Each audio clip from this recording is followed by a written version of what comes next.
What would you do if the person meant to protect your family became its greatest threat? When I went into early labor, desperate and in pain, I begged my mother-in-law for help. Instead, she slapped me. Then without warning, she shoved me, sending me crashing to the ground. Pain exploded through my body as I lay there bleeding, my vision fading. But before I lost consciousness, I saw something. Something that changed everything. This wasn't just cruelty. It was deliberate. And when I woke up, I knew she would never get away with this. When I went into early labor, desperate to get to the hospital, my cruel mother-in-law refused to help. The pain twisted through me like a knife, and as I reached for my phone to call an ambulance, she snatched it from my hands. Then without warning, she struck me. The slap burned across my cheek, a sharp sting of humiliation and shock. Before I could react, she shoved me, hard. I lost my balance, tumbling backward, landing on the cold ground. Pain shot through my body, my vision blurring as everything spiraled into darkness. But when I woke up moments later, what I saw left me completely stunned. My name is Sarah Thompson, and I'm 32 years old. I work as a creative designer for a local publishing company, though right now I'm on maternity leave. My husband, Jake, and I live in a cozy home in the suburbs of New Haven. A home that should have been my sanctuary, filled with wedding photos, baby items, and pastel-colored walls. Instead, it often felt like a war zone. Jake's mother, Karen, and his sister Tiffany lived next door, their presence a constant weight pressing down on me. From the day I married into the family, they made it clear I was never good enough. To them, I wasn't a lawyer. I wasn't a doctor. I wasn't the wife they had envisioned for Jake. Karen never missed an opportunity to remind me of my so-called shortcomings, and Tiffany thrived on making me feel like an outsider. Holidays and family gatherings became battlegrounds, where I endured passive-aggressive comments and judgmental glances. If I decorated the house in a way she disapproved of, Karen would call it cheap. If I dressed casually instead of wearing a polished, formal outfit, she'd sneer about how I didn't represent the family properly. But Tiffany? She took it further. She blamed me for taking her brother's attention away from her, and she made sure I knew it. Now, with Jake away on a business trip just 2 weeks before my due date, my anxiety was worse than ever. I had tried to be strong, to smile when he kissed me goodbye, but deep down, a quiet fear gnawed at me. Mrs. Harper, our elderly neighbor, had warned me. "Sarah," she had said, her voice low and serious. "Families like that can be dangerous. Keep your phone close. And if you feel threatened, record everything." I had laughed back then, brushing it off. Karen and Tiffany can be cruel, but they'd never actually crossed the line. I had been so wrong. That evening, I tried to keep myself busy, folding tiny baby clothes, smoothing down the soft blankets in the nursery. I pictured Jake holding our baby for the first time, the overwhelming joy in his eyes. The thought made me smile, but the silence in the house felt heavier than usual. I was about to head to bed when the first sharp pain ripped through me. It wasn't just a mild cramp. This was different, deeper. I sucked in a breath, pressing a hand to my belly. Just Braxton Hicks, I told myself. Nothing to panic about. But when I stood up, a searing pain shot through my lower abdomen. Then I felt it, a warm trickle down my leg. I froze, dread coiling in my stomach. Slowly, I looked down. Blood. A sickening wave of panic crashed over me. Number, it's too soon. I grabbed my phone, my hands shaking as I called Jake, straight to voicemail. I tried again. Nothing. Terror clawed its way up my throat. I needed an ambulance. I dialed 911, but the line was busy. The storm outside had knocked out power in parts of the city. Emergency services were overwhelmed. I couldn't wait. My baby couldn't wait. With no other choice, I turned toward the one option I had left. Karen and Tiffany. My legs trembled as I made my way to their door, holding my stomach with one hand and the phone in the other. The short distance felt like miles. I was drenched in sweat by the time I reached their porch. I rang the doorbell and pounded on the door, tears streaming down my face. "Karen! Tiffany! Please, I need help!" The porch light flicked on, and I heard footsteps approaching.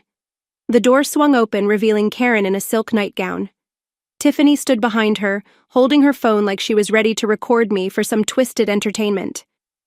Karen's eyes scanned me, and instead of concern, I saw irritation.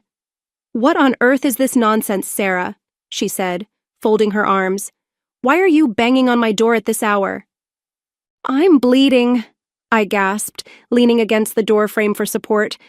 "I need to go to the hospital. Please call an ambulance."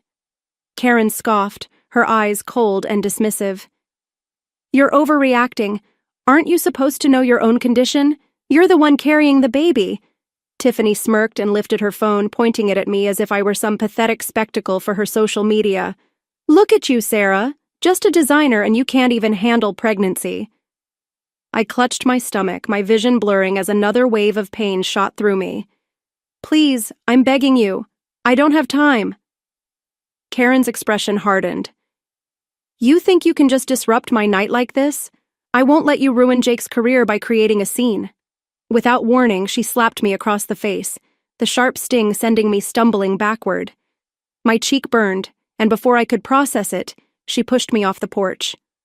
I landed hard on the cold stone pathway, pain shooting through my back and abdomen. Tiffany's mocking laughter echoed behind me.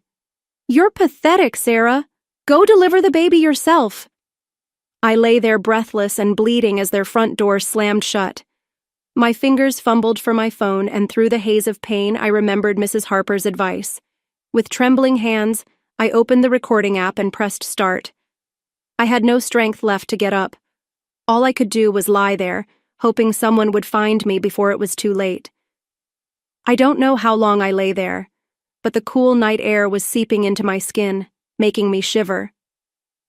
The cold stone beneath me felt like ice, and the pain in my abdomen was becoming unbearable. I tried to stay awake, but my body was giving up. The weight of exhaustion pressed down on me, pulling me toward unconsciousness. My mind was a fog of fear and desperation. Just when I thought this was the end, I heard the faint sound of footsteps approaching. Someone was running toward me. The familiar voice of Mrs. Harper broke through my daze. "Oh my God, Sarah! Stay with me!" she cried, crouching beside me. Her warm hands gripped my shoulder gently but firmly, trying to keep me conscious. "I'm calling an ambulance right now." I heard her voice, but it felt like it was coming from a distance. Her hands shook as she dialed 911, giving the emergency operator our location. "There's heavy bleeding and she's unconscious. Hurry!" Her voice cracked, but she never let go of me.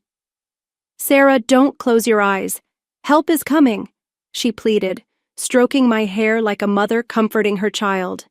I wanted to respond, to tell her I was trying, but my lips wouldn't move. The pain was too much, and darkness crept further into my vision until everything went black.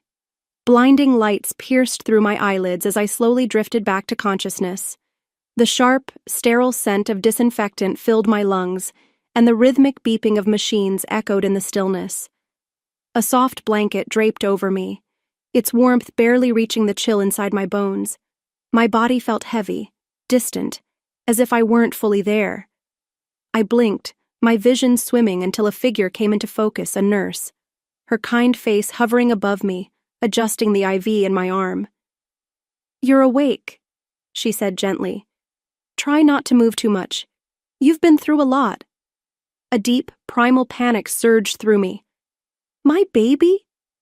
The words barely escaped my lips, raw and fragile. My chest tightened, fear clawing at my ribs. The nurse placed a reassuring hand over mine, her touch warm, steady. "The baby is fine," she said with a soft smile. "We had to perform an emergency C-section, but you have a healthy baby girl. She's in the neonatal unit for observation, but she's stable."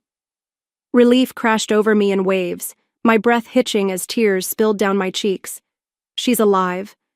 After everything, after the horror, the pain she had made it. I closed my eyes, silently thanking every force in the universe for sparing her life. Then, the door creaked open. A tall man in a police uniform stepped inside, his gaze sharp yet compassionate. He moved with quiet authority, pulling a chair beside my bed before speaking. "Mrs. Thompson," he introduced himself, his voice firm but calm. "I'm Detective Harris. We've already reviewed some of the evidence." He reached into his bag, retrieving a sealed plastic pouch. Inside was my phone. "We found this at the scene, and the recording you made, it's crucial to the case." My throat tightened as he placed it gently on the bedside table. "The audio captured everything," he continued. "Karen and Tiffany refusing to help, the slap, your fall, your cries for help. It's strong enough to build a solid case against them." A mix of relief and lingering fear swirled inside me. Then, another figure appeared at the doorway, Mrs. Harper. Her face was pale, etched with worry, but the relief in her eyes was unmistakable. Without hesitation, she stepped forward and took my hand, squeezing it gently. "I was worried sick about you," she murmured. "I stayed here all night just to make sure you were okay." A lump formed in my throat. "You saved me." Mrs. Harper shook her head. "No, Sarah. You saved yourself by recording what happened." A determined glint flashed in her eyes. "Karen and Tiffany will pay for this, mark my words." Detective Harris nodded. "They already are. We've taken both of them into custody. They're being charged with criminal negligence, aiding assault, and endangering the life of a pregnant woman." The weight of his words settled over me, heavy yet freeing. Justice. For the first time since that terrible night, I felt the grip of fear begin to loosen. I let out a shaky breath, my body trembling with the release of it all. "Thank you," I whispered, though the words felt inadequate for the gratitude welling inside me. Then footsteps, hurried, desperate. The door burst open, and there he was, Jake. His suit was wrinkled, his tie loosened, and his usually neat hair was a disheveled mess. Dark circles clung beneath his eyes, evidence of exhaustion, of panic, of a man who had rushed straight here without pause. "Sarah," he gasped. His breath was ragged as he stumbled toward me, his hands trembling as they cupped my face, careful, so painfully careful to avoid the bruises. His fingers brushed over my skin like he was afraid I might break. "I came as soon as I could," he choked out, his voice cracking. "I'm so sorry. I didn't know." Tears welled in his eyes, raw and unrestrained. And for the first time in what felt like forever, I saw the man I had fallen in love with, the man who had unknowingly left me to fend for myself, but who was here now, broken by what had happened. The worst was over, but there was still so much to say. I managed a faint smile. "We're okay. The baby's okay." Jake leaned in, resting his forehead against mine. His breath was shaky, and I felt his tears mix with mine. "I didn't protect you. I should have been here." Detective Harris cleared his throat, breaking the emotional moment. "Mr. Thompson, I think it's important for you to hear the full recording of what happened that night." He placed a small speaker on the bedside table and pressed play.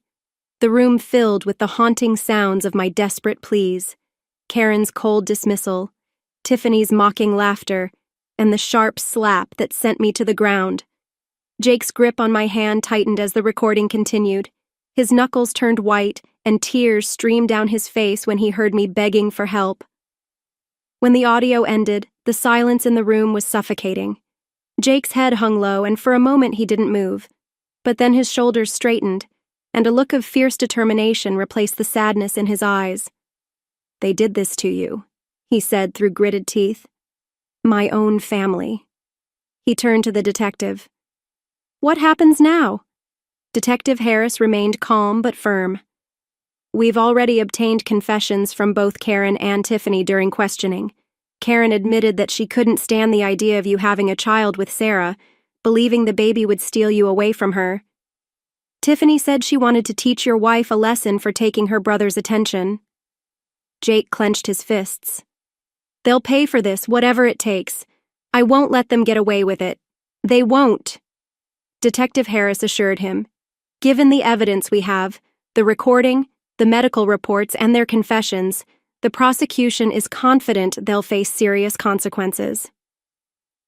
2 weeks later, I found myself sitting in the courtroom, Jake's hand tightly gripping mine as we waited for the verdict. The air was heavy with anticipation.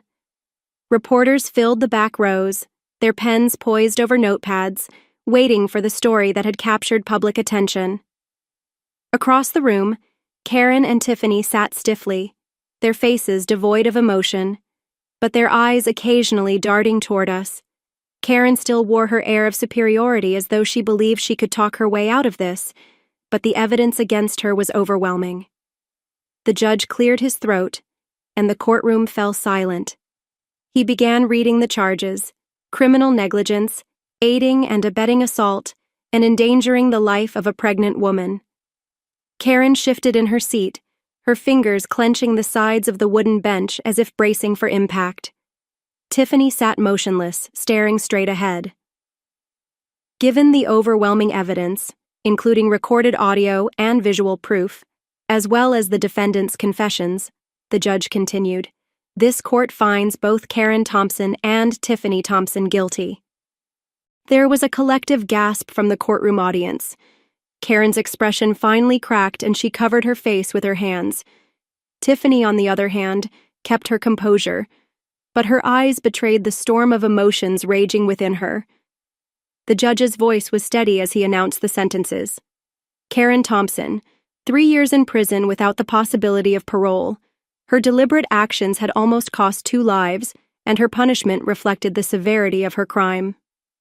Tiffany Thompson, 2 years of probation, 500 hours of community service, and mandatory psychological counseling. The judge cited her lesser role and age as mitigating factors, but she wasn't walking away unscathed.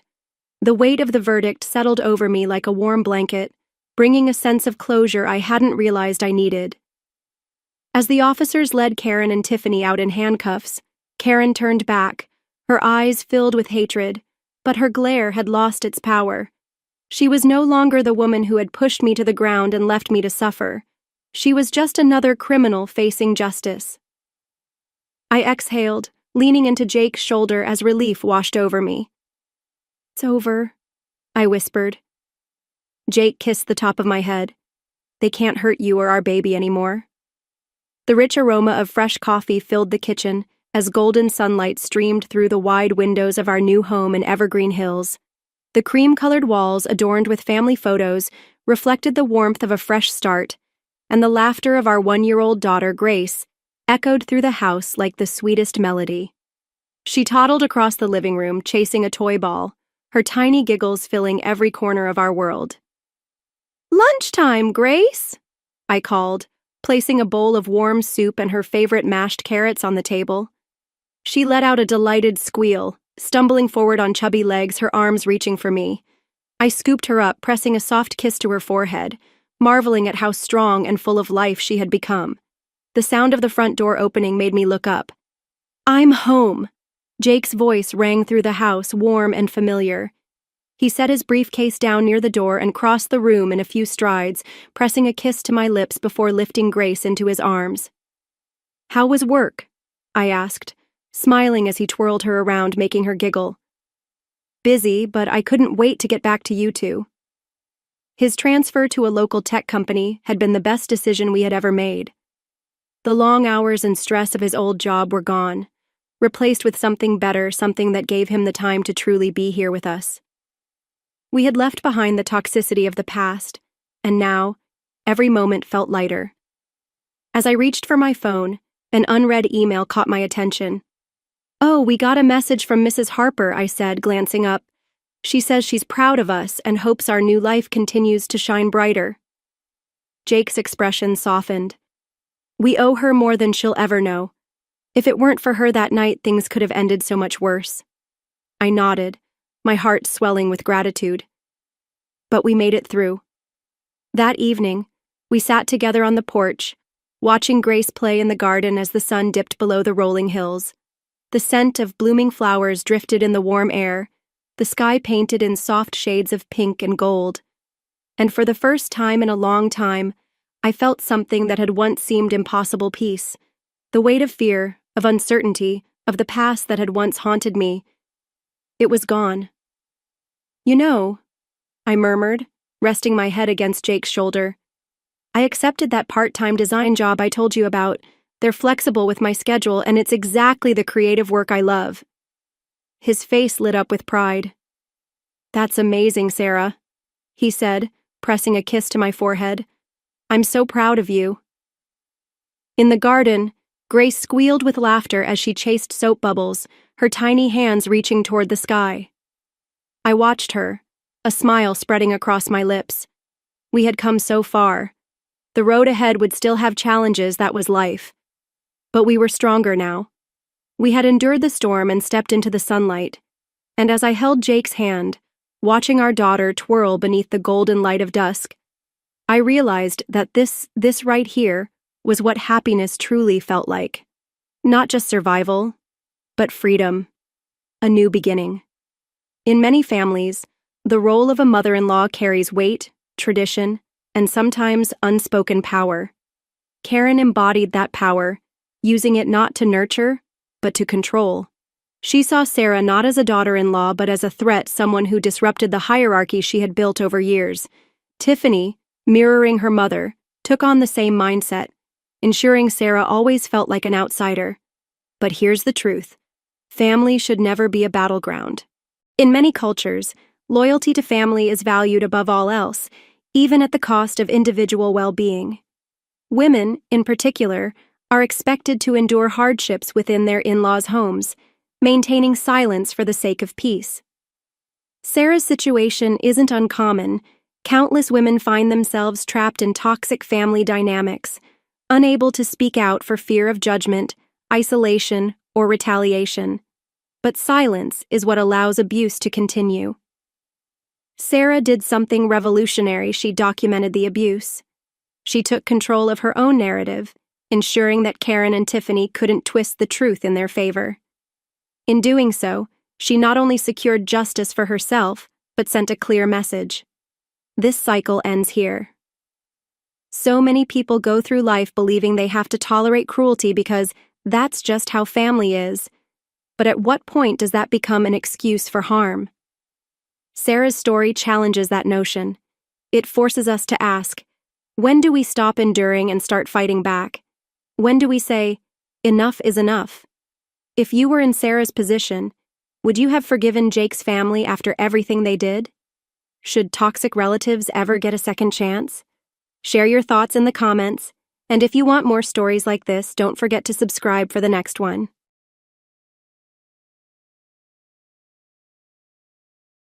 The sound of my father's raised voice stopped me cold outside his office door. In all my 19 years, I'd never heard him yell like that. Not even when I totaled his car last summer. "You had no right, Veronica. No right at all." I pressed myself against the wall, heart hammering. The scholarship letter in my back pocket suddenly felt like it weighed 1,000 pounds. "I'm protecting this family," Veronica shot back, her voice dripping with that fake concern she'd perfected over the years. "Have you seen the cost of that program? It'll bankrupt us, Michael. And for what? So she can run off to chase some ridiculous dream." I'm Hazel, and this was the moment I realized my stepmother had been sabotaging my life for years. "She earned that scholarship on her own merit," Dad said, his voice cracking. "And you went behind our backs to try and get it revoked?" "Merit!" Veronica laughed, a sound like breaking glass. "Please, we both know she only got it because of that sob story about her dead mother." My fingers curled into fists. The acceptance letter crinkled. "Don't you dare," Dad warned. "Don't you dare bring Sarah into this." "Why not? Everyone else does. Poor little Hazel lost her mother so young. It's all I ever hear about. But who's been here? Who's been raising her? Me. And this is how she repays me? By running off to that fancy art school across the country?" I bit my lip until I tasted blood. 6 years of forced smiles, of "yes, Veronica," and "whatever you think is best, Veronica." 6 years of watching her slowly isolate my father, turn him against my dreams, piece by piece. The scholarship stays, Dad said firmly. And if I find out you've tried to interfere again? You'll what? Veronica's voice turned deadly quiet. Leave me. Go ahead. But remember who helped you rebuild your business after the recession. Remember whose connections saved this family from bankruptcy. You really want to throw all that away for her art school fantasy? The silence that followed felt like a knife in my chest. That's what I thought, Veronica continued. Now I have a lovely dinner planned. We'll discuss this like a proper family. I'm sure Hazel will understand once we explain the financial reality. My phone buzzed, a text from Evelyn. Did you tell them about the scholarship yet? I typed back with shaking fingers. No, but V found out somehow. It's bad. Want me to come over? Before I could reply, footsteps approached the door. I scrambled back, nearly tripping over my own feet. Veronica emerged, perfectly composed as always. Her eyes widened in fake surprise. Hazel, darling, how long have you been home? Her smile never reached her eyes. It never did. Just got here, I lied, matching her fake warmth with my own. Is everything okay? I thought I heard voices. Oh, your father and I were just discussing your future. She reached out to touch my cheek. I forced myself not to flinch. Why don't you join us for dinner? We have so much to talk about. Behind her, I caught a glimpse of my father through the doorway. He sat at his desk, head in his hands, defeated. In that moment, something inside me hardened. 6 years of playing nice, of trying to keep the peace, of watching this woman slowly poison everything I loved. Actually, I said, stepping back from her reach, I have plans with Evelyn. School project, can't miss it. Family comes first, dear. Her fingers twitched just slightly. Cancel your plans. I met her gaze steadily. No, I said. I don't think I will. Something dark flashed across her face, just for a second, but I saw it. And I knew then that the war she'd been waging in secret was about to become very, very public. I turned and walked away, my mind already racing with plans. If Veronica wanted to play games, fine. But she was about to learn that some people play to win. Evelyn's basement had always been our sanctuary, but tonight, it felt like a war room. I paced between the worn leather couch and the pool table, replaying the afternoon's confrontation while she watched me with growing concern. She actually tried to get your scholarship revoked. Evelyn's voice cracked with disbelief. That's next-level psycho, even for Veronica. I stopped pacing, fishing the crumpled acceptance letter from my pocket. Dad's signature is forged on this withdrawal request. Look at the date. 3 days ago. She must have gone through my room while I was at work. What are you going to do? The question hung in the air like smoke. Through the basement window, I caught glimpses of people walking past. Normal families heading home for normal dinners without wondering if their stepmother was plotting their downfall. Remember when she first moved in? I sank onto the couch. How she used to bring me those little art supplies. Watercolours, sketch pads, fancy pencils. Yeah, you were what, 13? 12! My laugh came out bitter. God, I actually thought she cared about my art. Turns out she was just marking her territory, making sure Dad saw her playing mommy. My phone buzzed. Dad again. 4th missed call. You should talk to him, Evelyn said softly. And say what? Hey, Dad. Sorry your wife's a manipulative snake who's been sabotaging me since middle school. Maybe he needs to hear exactly that. Before I could respond, footsteps thundered down the basement stairs. Derek burst in, still wearing his work uniform from the garage. You okay? Got your text? He crossed to the couch, pulling me close. The familiar smell of motor oil and cologne steadied my nerves. I'm fine, just family drama. Bullshit. He pulled back, studying my face. You're shaking. Evelyn tossed him the forged withdrawal letter. His expression darkened as he read. This is illegal, he said finally. We should report her. To who? The evil stepmother police. The actual police. This is fraud. My phone buzzed again. This time a text from Veronica. Your father is very disappointed in your behaviour. Come home so we can discuss this as a family. I showed them the message. Evelyn swore under her breath. Classic manipulation, she said. making it sound like your dad's the one who's upset when she's the one pulling strings. You can stay at my place, Derek offered. My roommate's gone for the week. The offer was tempting, but running would only prove Veronica right, that I was too immature, too unstable for the scholarship program. My phone chimed again. This time it was Sophie, Veronica's best friend. Hey, sweetie, heard about the scholarship situation. Let's grab coffee tomorrow, just us girls. That's weird, Evelyn said, reading over my shoulder. Since when does Sophie reach out to you directly? Since never. I forwarded the text to them both. Think Veronica put her up to it? Obviously, Derek scoffed. But maybe we can use that. Evelyn sat up straighter. What do you mean? Sophie knows all Veronica's secrets, right? And lately, I've noticed tension between them at the country club. I turned to face him. What kind of tension? The kind where Sophie drinks too much at ladies' brunch and starts venting about feeling used. Trust me, there's bad blood there. A plan started forming in my mind. So if someone were to encourage that tension... Exactly. Derek squeezed my hand. Fight fire with fire. It's risky, Evelyn warned. If Veronica figures out you're turning her friends against her, what's she gonna do? I stood up, suddenly energized. Try to ruin my life? Too late. My phone buzzed one final time. Dad, please come home, kiddo, we need to talk. I stared at the message, remembering his defeated posture in the office. How long had Veronica been manipulating him? How many other times had she sabotaged things behind our backs? I'm going home, I announced, but not to make peace. Want backup? Derek asked. I shook my head. I need to handle this part alone, but tomorrow. I looked at my friends, feeling a surge of gratitude for their loyalty. Tomorrow we start planning. Planning what? Evelyn asked. I thought about all the little cruelties, all the subtle manipulations over the years.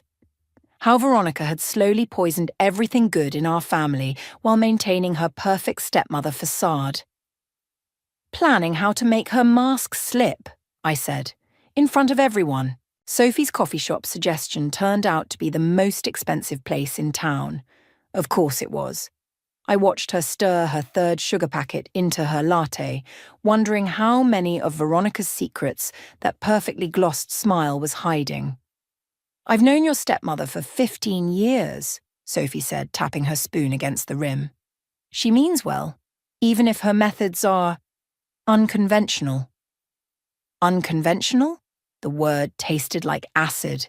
Is that what we're calling fraud now? Sophie's smile flickered.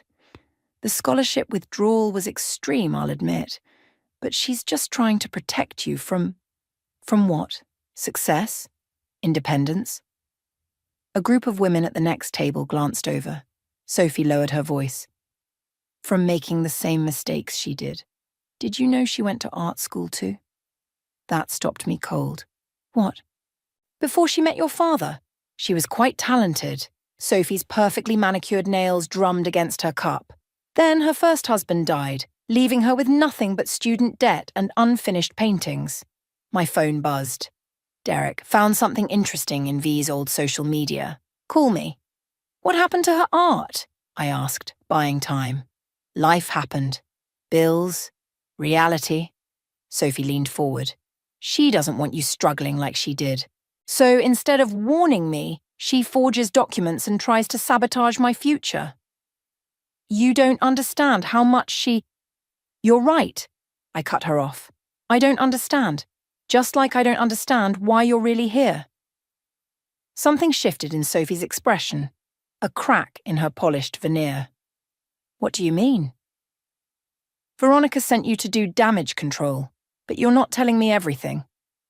She sat back, studying me with new interest. You're sharper than she gives you credit for. And you're not as loyal as she thinks you are. The words hung between us like smoke. Sophie's hand trembled slightly as she reached for her purse. Be careful, Hazel, she said quietly. Veronica doesn't handle betrayal well. Ask her sister. She doesn't have a sister. Sophie stood, dropping cash on the table. Exactly. My phone buzzed again as she walked away. This time it was Evelyn. Emergency. V's at the school board meeting right now.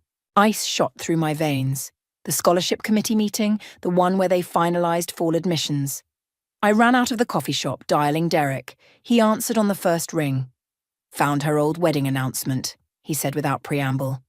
"Before your dad. Get this, her first husband didn't die. He left her after she...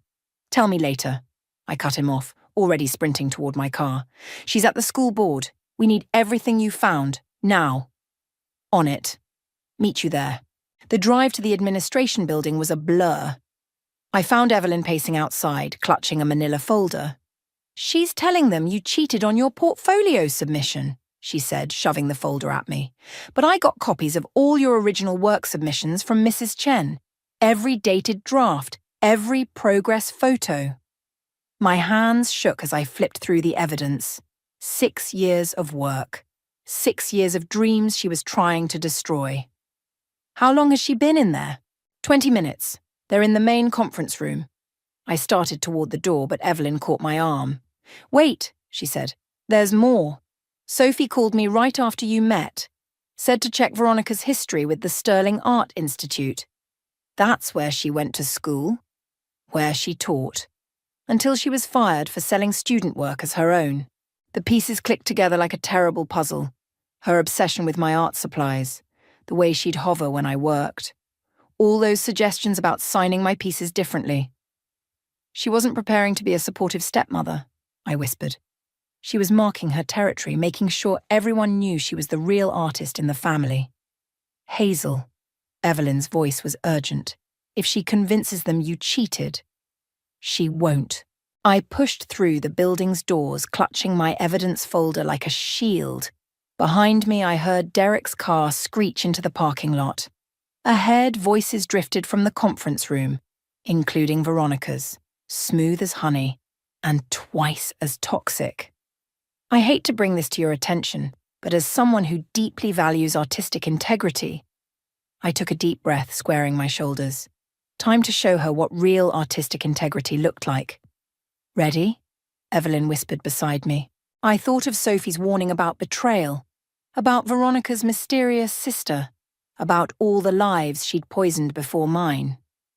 "Ready," I said, and pushed open the conference room door. The Sterling Art Institute's records arrived in a plain manila envelope, but the contents hit like a bomb.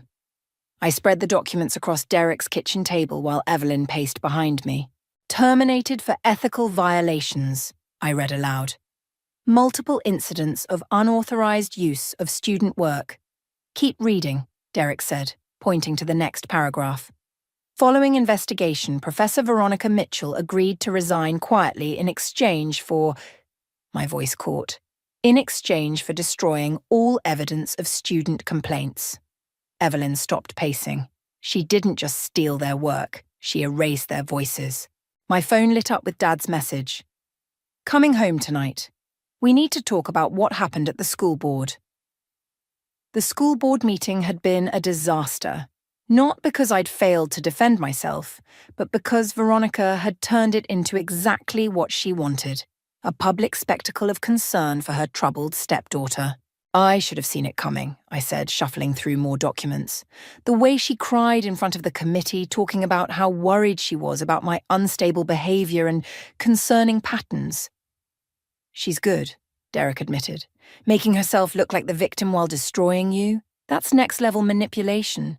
Another document caught my eye. A newspaper clipping from 15 years ago. "Local artist wins regional prize." The photo showed a younger Veronica beside a hauntingly familiar painting. "That's your style," Evelyn whispered. "The way you layer colours, the composition." "No," I corrected her, hands shaking. "That's my mother's style." The room went silent. I pulled up a photo on my phone, one of my mum's last paintings before she died. The similarities were undeniable. "She didn't just want to stop me from going to art school," I said slowly. "She wanted to erase every trace of my mother's influence. That's why she pushed me toward different techniques all these years." Derek's phone buzzed. "Sophie wants to meet. Says she has something we need to see." "It's a trap," Evelyn warned. "Maybe," I said, still staring at the painting. "But we need more proof." "You have proof," Evelyn gestured at the documents. Take this to your dad. Show him what she really is. I thought about Dad's message, about the way he looked at Veronica even now like she was his salvation after Mom died. The truth would destroy him. There's something else, Derek said quietly. Something Sophie mentioned about Veronica's sister. The one who supposedly doesn't exist. He pulled up an old social media post. Meet Christina Mitchell, Veronica's younger sister, also an artist. The photo showed two women, arms linked, smiling at a gallery opening. The caption read, "Sisters sharing their passion for art." What happened to her? Evelyn asked. That's the thing, Derek scrolled through more posts. She just disappears. No death notice, no explanation. Just gone, right after Veronica started teaching at Sterling. My phone buzzed again. Veronica this time. Your father's very disappointed. But we can fix this if you're willing to be honest about your issues. The pieces clicked together like a terrible puzzle. Christina's disappearance, the stolen artwork, the systematic destruction of anyone who threatened Veronica's artistic identity. She's not going to stop, I realized. The school board was just the beginning. She'll keep going until she's destroyed everything I am. So what do we do? Evelyn asked. I looked at the documents spread across the table, at my mother's artistic legacy that Veronica had tried to erase, at the evidence of lives she'd ruined before mine. We find Christina, I said, and we make Veronica face every person she's ever silenced. That's dangerous, Derek warned. If she did something to her own sister, then I need to know what I'm really dealing with. I started gathering the documents, because this isn't just about my future anymore. It's about making sure she never does this to anyone else. My phone lit up one last time. Sophie, meeting tonight. Come alone. There's something you need to know about Christina. I showed them the message. Don't go, they said in unison. But we all knew I would, because sometimes the only way to fight a monster is to walk straight into their lair. I just hoped I was ready for whatever truth waited there. Sophie's hands trembled as she slid the envelope across the diner table. Outside, rain pelted the windows, turning the parking lot lights into blurry halos. The late-night crowd had thinned to a few truckers and an elderly couple sharing pie. Christina's alive, Sophie said quietly, but Veronica made sure she'll never paint again. I stared at the envelope, afraid to touch it. What did she do? It's not what she did. It's what she threatened to do. Sophie glanced over her shoulder. Christina had evidence, proof that Veronica had been stealing student work for years, but she also had a young daughter. My phone buzzed. Derek, V just left your house, heading your way, get out now. I ignored it. Where is Christina now? Working at a hardware store in Oregon? Living under her married name? Sophie's mascara was smudged beneath her eyes. She gave up everything, her art, her identity, her whole life, to protect her daughter from Veronica's revenge. The envelope felt heavy as I picked it up. Inside were photos, Christina's gallery openings, her reviews in art magazines, her rising star suddenly snuffed out. Why are you showing me this? Because Veronica's doing it again. She's already contacted the dean at your art school, planted seeds about your instability. She's building a case just like she did with Christina. My phone lit up again. Evelyn this time. Your dad found the Sterling documents. He's furious. Call him. What exactly did she do to Christina's daughter? I asked. Sophie's voice dropped to a whisper. She arranged accidents, small ones at first, a fall at school, food poisoning, a bike crash. Nothing fatal, just enough to send a message.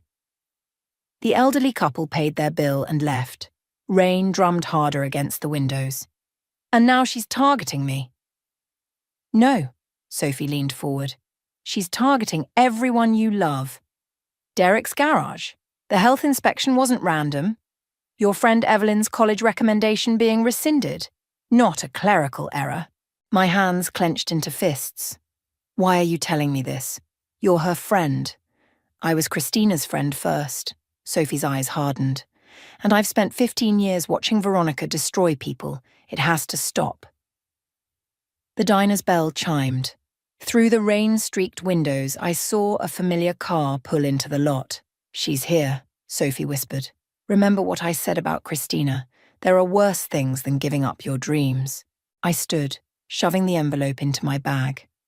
"I'm not Christina." "No." Sophie's smile was sad. "You're worse. You're Sarah's daughter. And that's why she'll never stop until she's erased every trace of your mother's talent from your work." The diner's door opened. I heard the click of expensive heels on linoleum. "Hazel, darling." Veronica's voice dripped honey. "What a surprise running into you here." I turned slowly. She stood there in her perfect clothes, perfect makeup, perfect smile. But now I saw the cracks, the slight tremor in her hand, the tightness around her eyes. "Sophie and I were just discussing art," I said, "specifically the Sterling Art Institute's faculty records." The smile flickered. "Oh? How fascinating. Sophie, I didn't realize you and my stepdaughter had become so close." "We were actually talking about Christina," I pressed. "Your sister? The one who disappeared?" Veronica's mask slipped for just a second, long enough to see something dark and hungry beneath. "Sophie, dear, I think it's time you headed home." Sophie stood, gathering her purse. As she passed me, she whispered, "Choose carefully. Some victories cost more than defeat." I watched her hurry out into the rain, leaving me alone with the monster who'd married my father. "Shall we discuss this at home?" Veronica gestured to the door. "Your father's quite concerned about your recent behavior." I thought about Christina, living in exile to protect her child, about my mother's artistic legacy, slowly being erased, about Derek's garage and Evelyn's future. "No," I said quietly. "I think we should discuss it right here. All of it. Unless you'd prefer the police handle the investigation into Christina's disappearance." Veronica's smile turned razor-sharp. "Oh, sweetheart, you really are your mother's daughter." She slid into the booth across from me. "Let's talk about what happens to people who threaten my family." Outside, the rain kept falling, washing away any chance of escape. The police station's fluorescent lights cast harsh shadows across Dad's face as he stared at the photos spread before him. Christina's evidence, the Sterling Institute documents, everything I'd gathered to expose Veronica. "She says you've been stalking her sister," he said quietly, "that you've become obsessed." "Dad, the restraining order is temporary." His voice cracked. "But Hazel, they found those threatening emails on your laptop." My blood ran cold. "What emails?" "To Christina, to Sophie." He pushed a printout across the table. "To Veronica's old students, all sent from your account." The words blurred before my eyes. Emails I'd never written, threatening violence against everyone who'd wronged me, all perfectly crafted to make me sound unhinged. "She planted them," I whispered. "She must have accessed my computer when—" "Stop." Dad pressed his hands against his temples. "Just stop. The doctors think—" "Doctors?" The interview room door opened. Veronica glided in, followed by a man in a white coat. Her eyes were red-rimmed, perfectly portraying the concerned stepmother. "Dr. Reynolds specializes in acute psychiatric episodes," she said softly. "He's agreed to help us understand what's happening." The doctor sat down, opening a file. "Your father and stepmother have described some concerning behaviors, Hazel. Paranoid delusions, conspiracy theories, escalating aggression." "This isn't real," I laughed, the sound sharp and desperate. "Dad, you can't believe—" "We found your mother's paintings," Veronica interrupted. "The ones you've been copying, claiming they're your original work, adding dates to make it look like I stole from you when really—" My phone buzzed in my pocket. Derek. But before I could reach for it, Veronica continued. "And poor Sophie. Having to file a restraining order against you after you threatened her daughter." "What?" I turned to Dad. "That's not—" "The emails were quite graphic," the doctor said, "describing how you'd make her pay for betraying you." Another buzz. Evelyn this time. But the officer by the door stepped closer, watching my movements. "We just want to help," Veronica reached for my hand. I jerked away. A short stay at the treatment center, some medication to stabilize your mood. Dad, I pleaded, look at me. You know me. He wouldn't meet my eyes. I thought I did. My phone buzzed a third time. The officer frowned. Phone, please, he said. Protocol for psychiatric holds. The world tilted sideways. This was her endgame. Not just destroying my future, but my credibility, my sanity, everything I could use against her. Christina, I said desperately. Call Christina, she'll tell you. Your obsession with my sister has to stop. Veronica's voice hardened. She's dead, Hazel. She died 15 years ago. I showed you the death certificate, but she hadn't. That was the mistake. The single thread that could unravel everything. No, I said slowly. You didn't. Something flickered in her eyes. Fear. My phone buzzed one final time.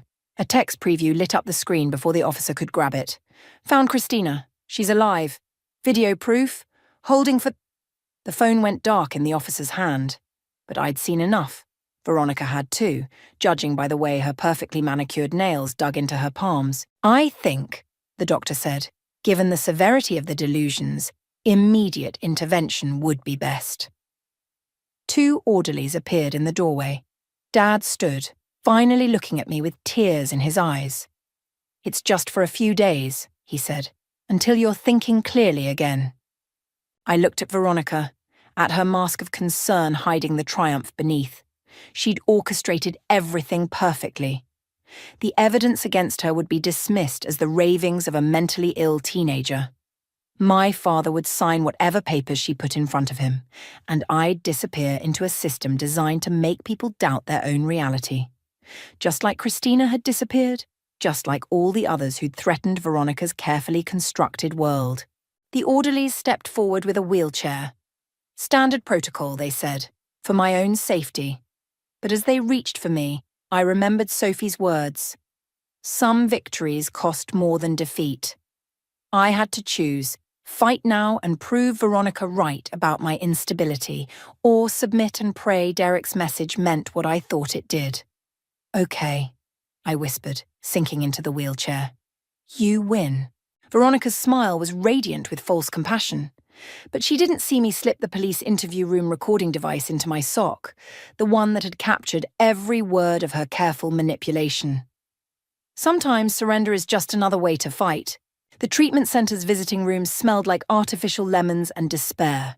3 days of observation had taught me the camera's blind spots, the staff's rotation schedule, and exactly how long I had before someone noticed the recording device missing from my sock. Christina sat across from me, her hands trembling around her paper coffee cup. She looked nothing like the vibrant artist in those old photos. Her hair was grey now, her eyes haunted. I shouldn't be here, she whispered. If Veronica finds out, she already knows. I slid my phone across the table, showing her the security footage Derek had captured. You've been watching me for weeks, haven't you? Ever since Sophie reached out? She nodded, tears welling. I had to make sure you weren't like her, that helping you wouldn't put my daughter at risk again. The door opened. Veronica swept in, perfectly coiffed even at this early hour. Her smile froze when she saw Christina. Well, she said softly, the prodigal sister returns. Hello, Veronica. Here to fuel more of Hazel's delusions? Veronica sat beside me, maternal concern radiating from every pore. The doctors say she's been making excellent progress. We wouldn't want to trigger another episode. I pressed play on the hidden recorder. Veronica's own voice filled the room. Your obsession with my sister has to stop. She's dead, Hazel. She died 15 years ago. Christina's hands stopped shaking.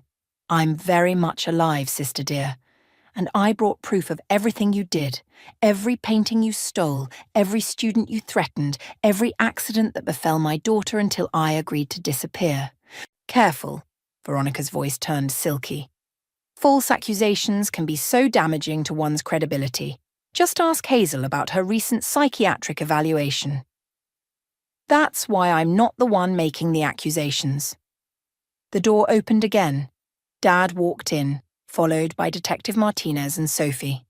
My father's face was ashen as he held up a USB drive. "The emails," he said. "The ones you claimed Hazel sent. The IP address traces back to our home computer, during hours when Hazel was documented at work." "Michael, don't," his voice cracked. "Just don't." Detective Martinez stepped forward. "We have a warrant to search your devices, Mrs. Mitchell, and statements from multiple former Sterling Institute students." Veronica's mask cracked, just for a second. Then she laughed, a sound like breaking glass. "You ungrateful little snake," she hissed at me. "I gave you everything, a mother's love, guidance, protection." "You gave me chains," I said quietly. "Just like you gave Christina. Like you gave all of them." "I made them better artists." "You stole their work," Christina's voice hardened. "Their dreams, their futures. I improved them. Added my expertise, my vision." "Added," Dad interrupted. "Or stole, like you stole my daughter's college fund. The money I thought was going to her tuition." Veronica stood backing toward the door, but Sophie blocked her path. "It's over," Sophie said. "No more manipulation, no more threats. You're all conspiring against me." Veronica's perfectly manicured hands clawed at her throat. "I won't let you destroy everything I've built. I won't—" She lunged for my phone, probably hoping to destroy the evidence, but her designer heel caught on the industrial carpet. She stumbled, catching herself against the wall, right beside my latest painting, the one I'd done in my mother's style, the one the doctors had allowed as art therapy. Veronica stared at it, something breaking in her expression. "You'll never be her," she whispered. "You'll never be Sarah. No matter how perfectly you copy her technique."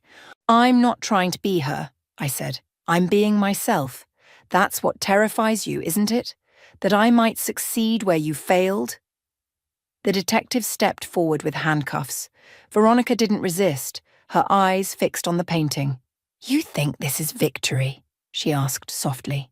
"You think exposing me will heal what's broken inside you?" "No," I stood, gathering my evidence. "But it will stop you from breaking anyone else." As they led her away, I caught Christina's eye. She nodded once, understanding passing between us. Some victories don't feel like winning. Some battles leave scars even after justice is served. But watching Veronica's perfect facade finally shatter completely, that felt like freedom. Dad wrapped his arm around my shoulders as we walked out, leaving the artificial lemon smell and the ghost of Veronica's control behind us. Sometimes the greatest act of revenge is simply refusing to become what your monster wanted you to be. The gallery lights cast soft shadows across my mother's paintings. The real ones this time, rescued from Veronica's storage unit, along with dozens of other stolen works. Christina stood beside me, both of us reflected in the glass protecting Summer Storm, Mum's last completed piece. "She never could capture light quite like Sarah did," Christina said quietly. "That's what drove her mad, you know. Not just the stealing, but the knowing that she'd never be as genuine as the artists she destroyed." The exhibition, Reclaimed Voices, the Sterling Institute Recovery Project, had drawn hundreds. Former students, art critics, collectors, all here to reclaim what Veronica had stolen, to restore names to unsigned works, to heal old wounds. Dad appeared beside us, his tie slightly crooked. "The detective wants to know if you'll testify at the sentencing hearing." I watched a young artist across the room discover her lost portfolio, tears streaming down her face as she traced her signature under Veronica's painted-over name. "No, let the others tell their stories. I have something different in mind." Sophie approached, carrying a newspaper. The headline read, "Former art professor pleads guilty to fraud, theft of student works." "She's asking to see you," Sophie said. "Claims she has something to say before they transfer her." "She always has something to say." I turned away from Mum's painting. "But I have work to do." That work waited in my studio. Not the basement room where Veronica had tried to shape me in her image, but a sun-filled space overlooking the city. My easel held a half-finished piece, nothing like Mum's style or Veronica's stolen techniques. Something entirely new. Derek found me there later, as sunset painted the windows gold. The exhibition's a success. They're already talking about touring it nationally. Good. I added another layer of paint, watching the colours blend. They deserve to have their work seen. Their real work. Under their real names. And what about your work? He gestured to the canvas. This is different from anything you've done before. Because it's finally mine. I stepped back, studying the emerging image. Not what Mum would have painted. Not what Veronica tried to force me to be. Just me. Evelyn burst in, waving her phone. You need to see this now. The screen showed security footage from the county jail. Veronica sat in her cell, methodically tearing pages from a sketchbook. Each sheet contained perfect copies of other artists' works, as if she couldn't create anything else even now. She's still doing it, Evelyn whispered, still trying to steal other people's light. No. I set down my brush. She's showing us who she always was. A reflection without a source. A mirror with nothing of her own to show. Dad called that evening, his voice tired but clear. The divorce papers are filed, and I found something you should see. In his study, he opened Mum's old journal. A letter fell out, dated just before she died. To my daughter, the artist who will paint her own sky. My hands shook as I read her words. Don't let anyone tell you which colours to use or which stories to tell. Your art, like your heart, belongs only to you. I thought of Veronica in her cell, endlessly copying others' work. Of Christina, finally free to paint again. Of all the artists reclaiming their stolen voices. I'm not going to testify, I told Dad, but I am going to paint her portrait. One last piece showing exactly who she is. Are you sure that's wise? I looked at my latest work, at the unique style emerging from the canvas. She tried to make me choose between being Mom and being her. But there was always a third option, being myself. The portrait would show Veronica surrounded by mirrors, each reflecting someone else's art, her own face blank and empty at the centre. A warning, perhaps. Or maybe just the truth she never could face. Sometimes, Christina had said at the gallery, the best revenge is simply creating something your monster could never copy. I picked up my brush again as night fell, ready to paint my own sky. Behind me, Mom's journal lay open to her final words. The greatest masterpiece you'll ever create is the artist you become. Veronica had tried to steal that future, but in the end, she'd only helped me find it.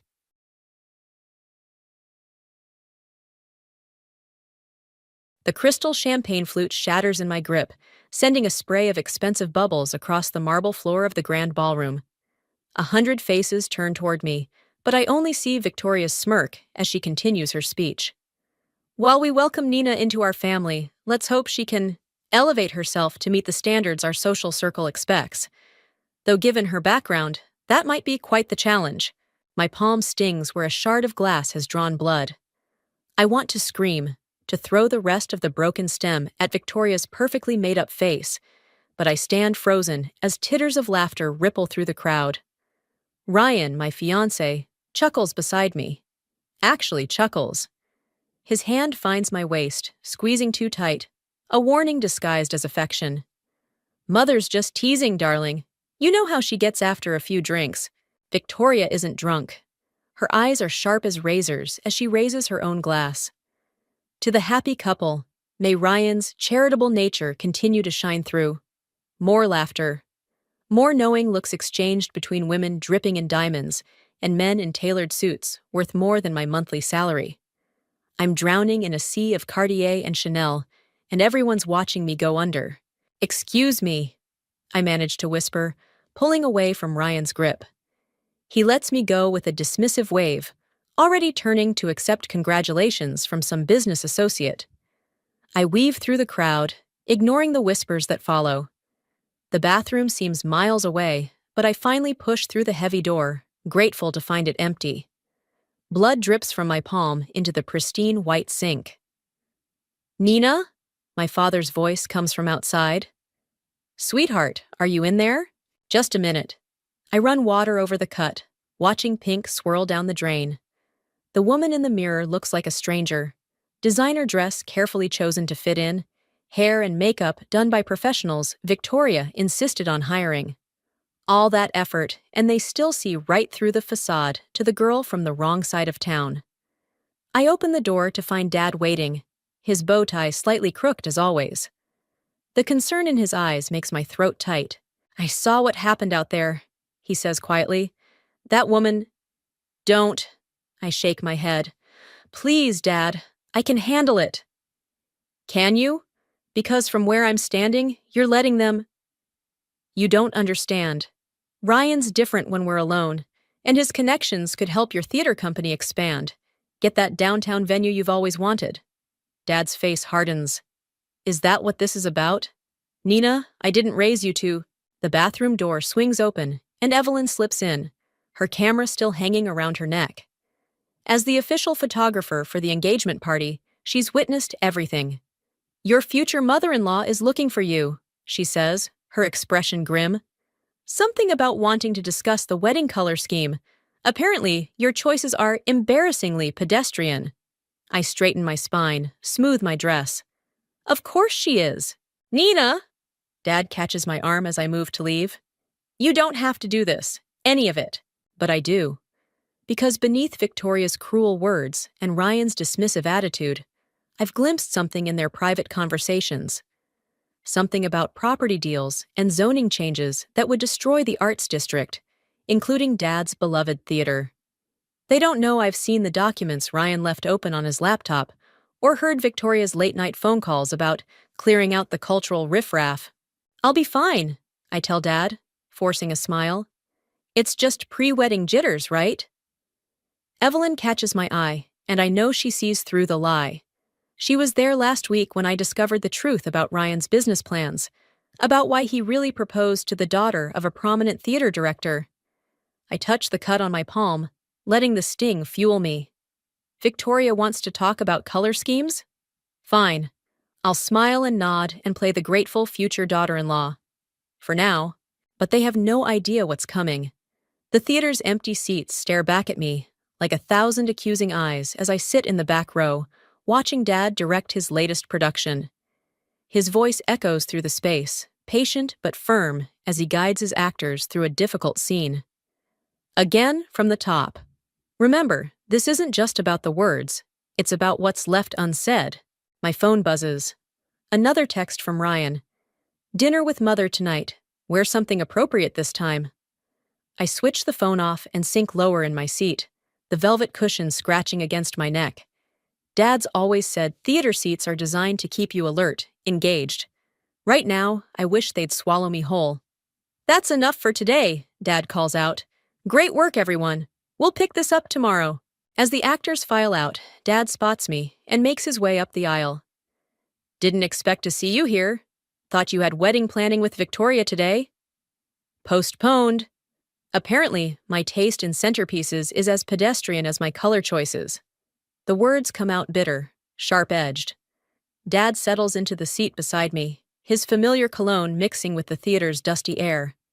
"You know, when I married your mother—" "Please, not the divorce story again." "Actually, I was going to talk about before that, when her parents thought I wasn't good enough, that theater would never pay the bills." He pauses, studying my profile. "The difference was, your mother stood up to them." The implication hangs heavy between us. I stand abruptly, pacing the narrow aisle. "Ryan loves me. He's just under a lot of pressure with this new development project. The one that conveniently requires rezoning the entire arts district?" I freeze mid-step. "How did you—" "I'm not completely out of touch, Nina. I have friends on the city council." Dad's voice hardens. "Friends who've mentioned some interesting meetings between Ryan's company and certain officials." My hands start to shake. "It's not what you think." "No? Then explain why Victoria cornered me at your engagement party, hinting that if I supported the rezoning, she'd ensure the theater got preferential treatment in the new development." The air leaves my lungs in a rush. "She what?" "Oh yes. Right after her charming speech about your— what did she call it? Quaint upbringing?" I sink back into my seat, mind racing. Why didn't you tell me? Would you have believed me? Dad leans forward, elbows on his knees. You've been so determined to prove yourself worthy of them, you can't see what they really are. And what's that? Vultures, circling what they want, waiting for the right moment to strike. He reaches for my hand, the one still bearing the cut from the champagne glass. The question is, how long are you going to let them feed on you? Before I can answer, the theater door slams open. Ryan strides down the aisle, his expensive shoes clicking against the floor. There you are, I've been calling.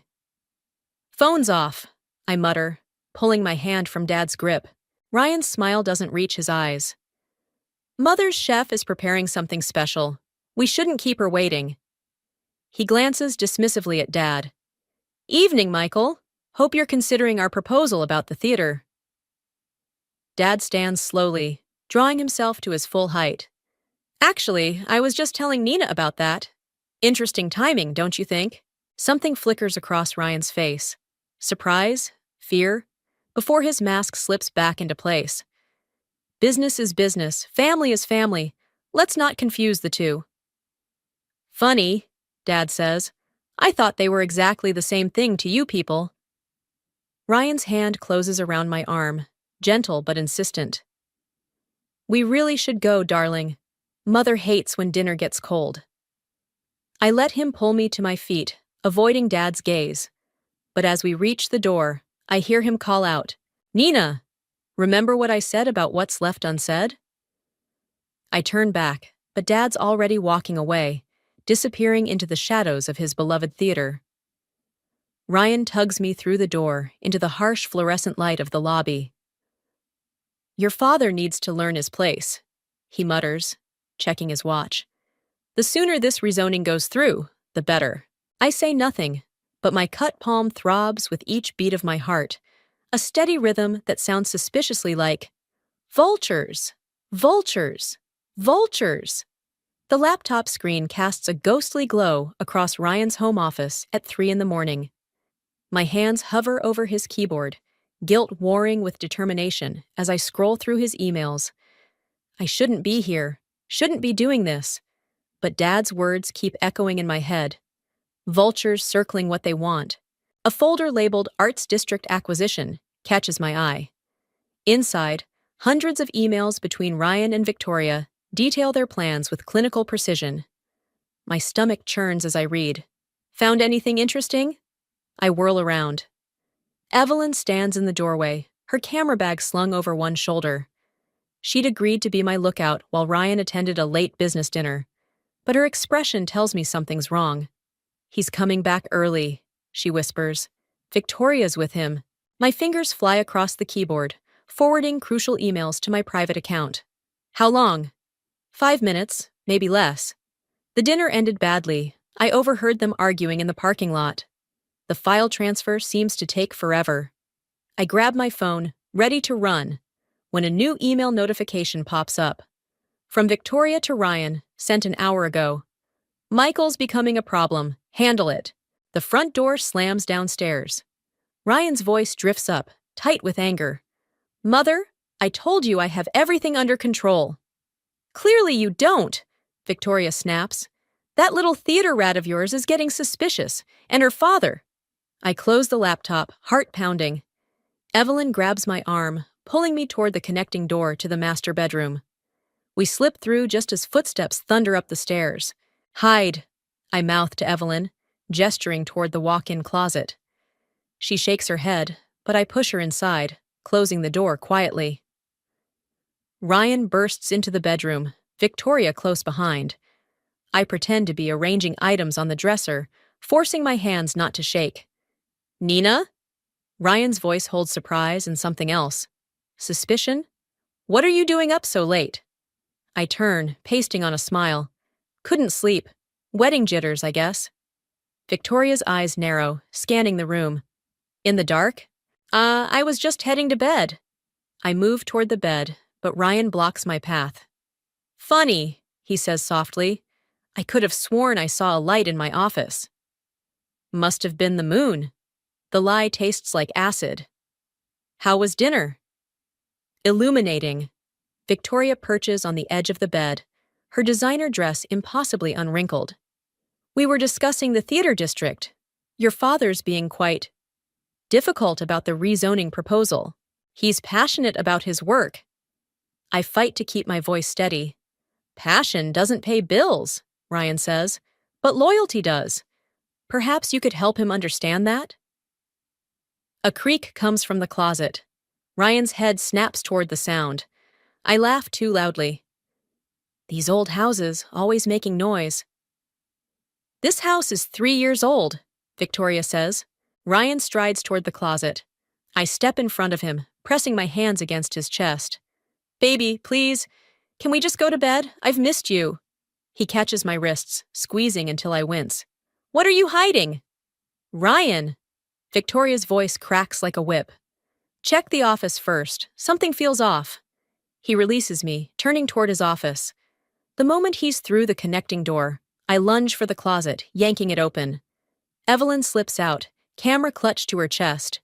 Go, I whisper urgently. Fire escape. She hesitates. Nina!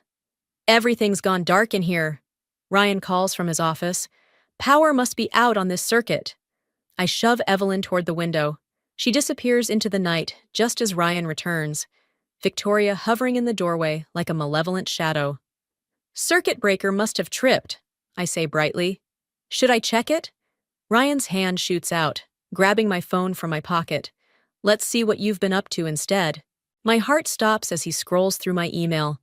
But I'd been careful. The forwarded messages went to a secret account. Nothing, he says finally, sounding almost disappointed. Victoria makes a dismissive noise. We're wasting time. Handle the theater situation, Ryan. Whatever it takes. She sweeps out, leaving us alone. Ryan cups my face, his touch deceptively gentle. I love you, he whispers. Don't make me choose between you and business. I lean into his hand, letting him think I'm surrendering. But my mind races with the emails I've discovered. The threats against my father. The cruel calculation behind every move they've made. Never, I promise.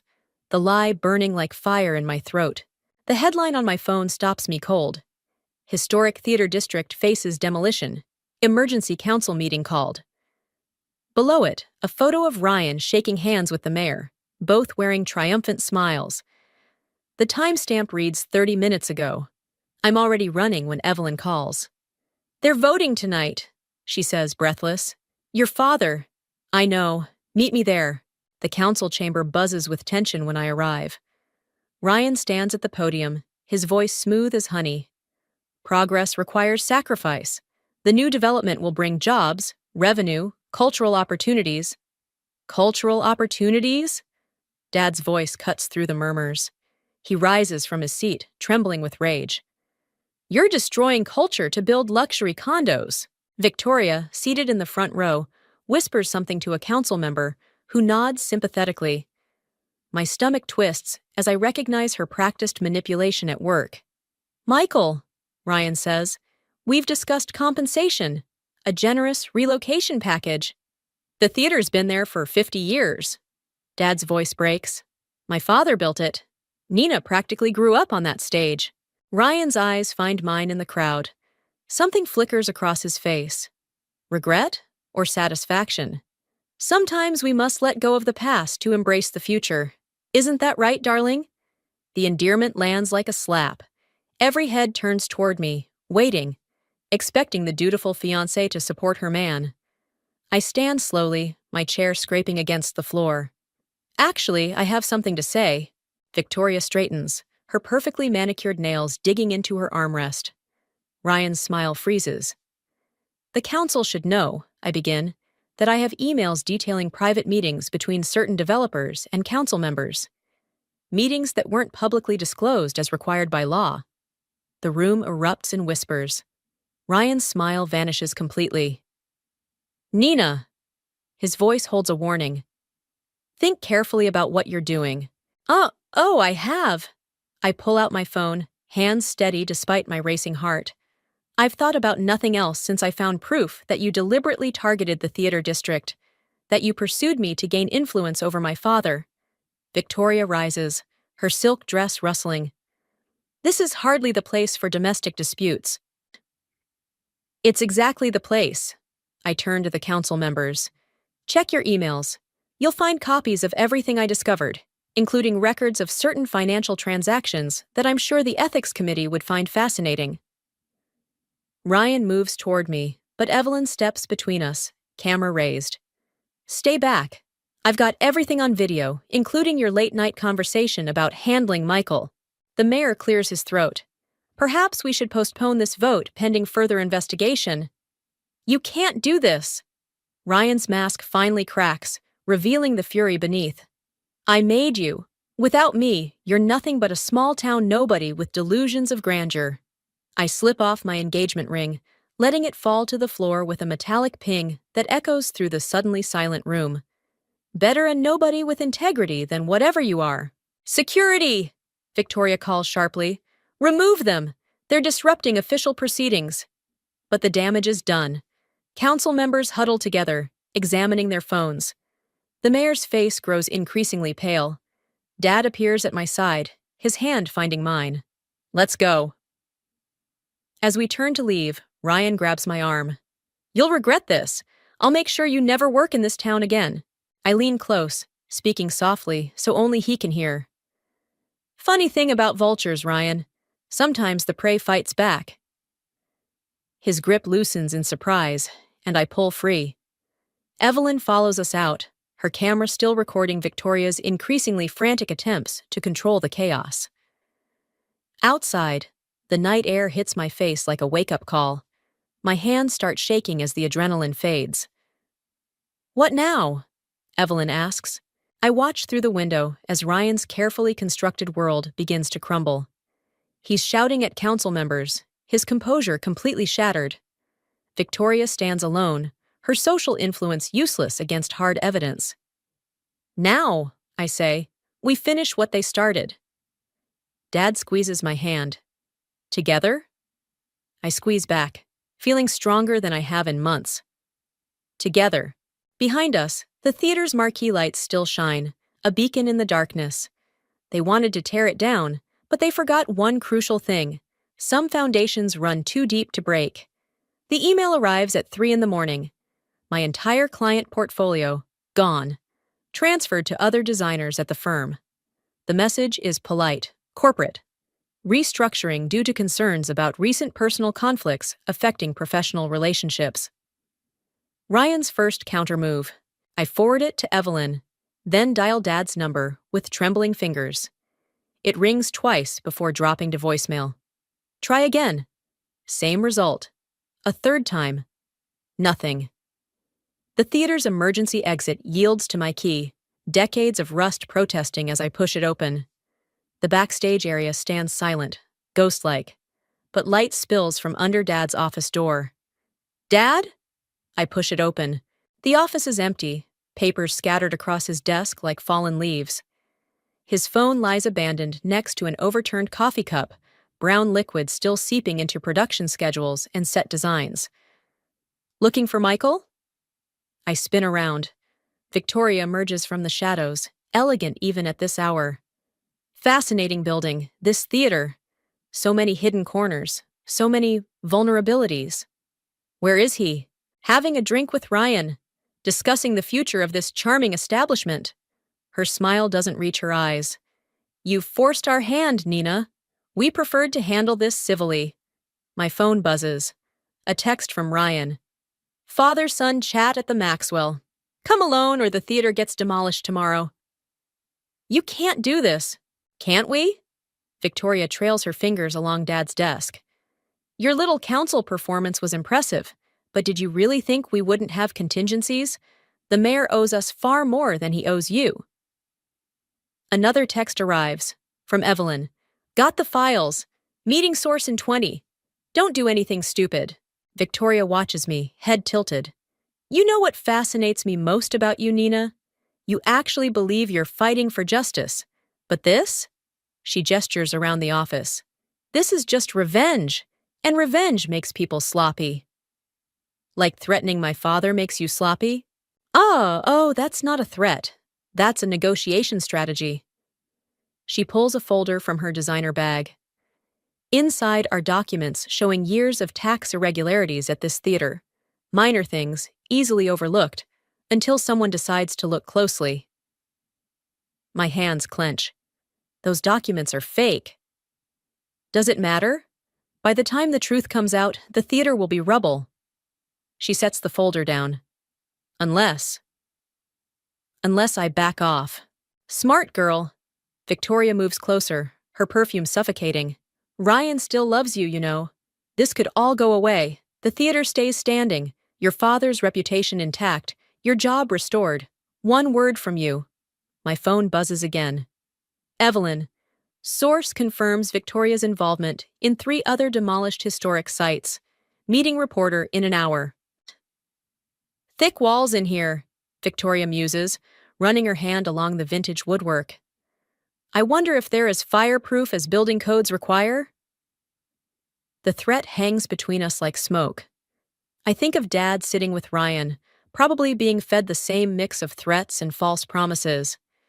Think of the emails I have, the evidence Evelyn's gathering. One public exposure, and it's over.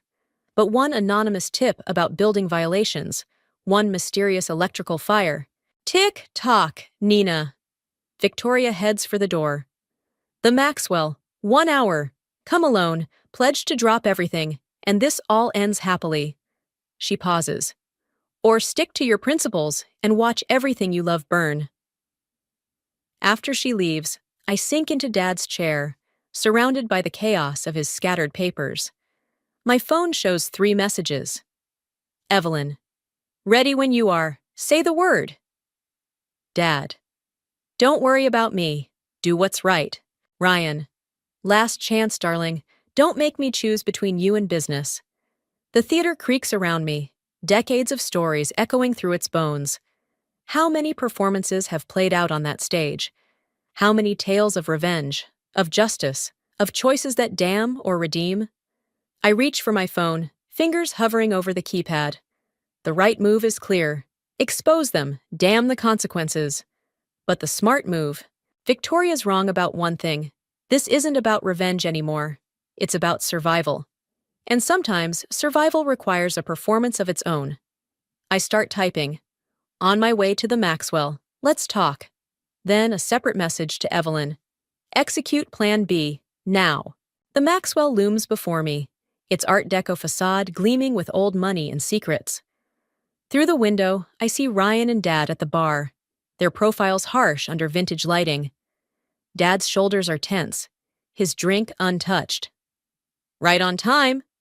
Victoria materializes beside me, her smile sharp as broken glass. Shall we? Inside, the air feels thick with cigarette smoke and wealth. Ryan stands as we approach, but Dad doesn't turn around. Nina!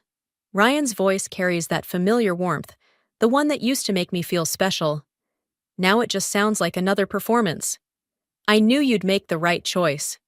Did I? I slide onto the bar stool next to Dad. Because from where I'm sitting, this looks a lot like coercion. Victoria signals the bartender. Such an ugly word. We prefer mutual understanding. Dad? I touch his arm. He finally looks at me, and my heart stops. His eyes are red, defeated. What did they do? Show her, Michael. Victoria's voice drips honey-coated poison. Dad pulls out his phone, hands shaking as he plays a video. The theater's interior appears, but something's wrong. Water pours from the ceiling, destroying sets and costumes. The historic curtain, hand-painted decades ago, bleeds red dye onto the flooding stage. Tragic accident, Ryan murmurs. Sprinkler malfunction. Insurance might cover it, if the right people support that conclusion. My phone vibrates. Evelyn. In position, waiting for signal. What do you want? I ask, though I already know.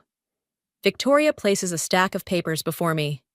Retraction of all allegations, public reconciliation. The wedding proceeds as planned.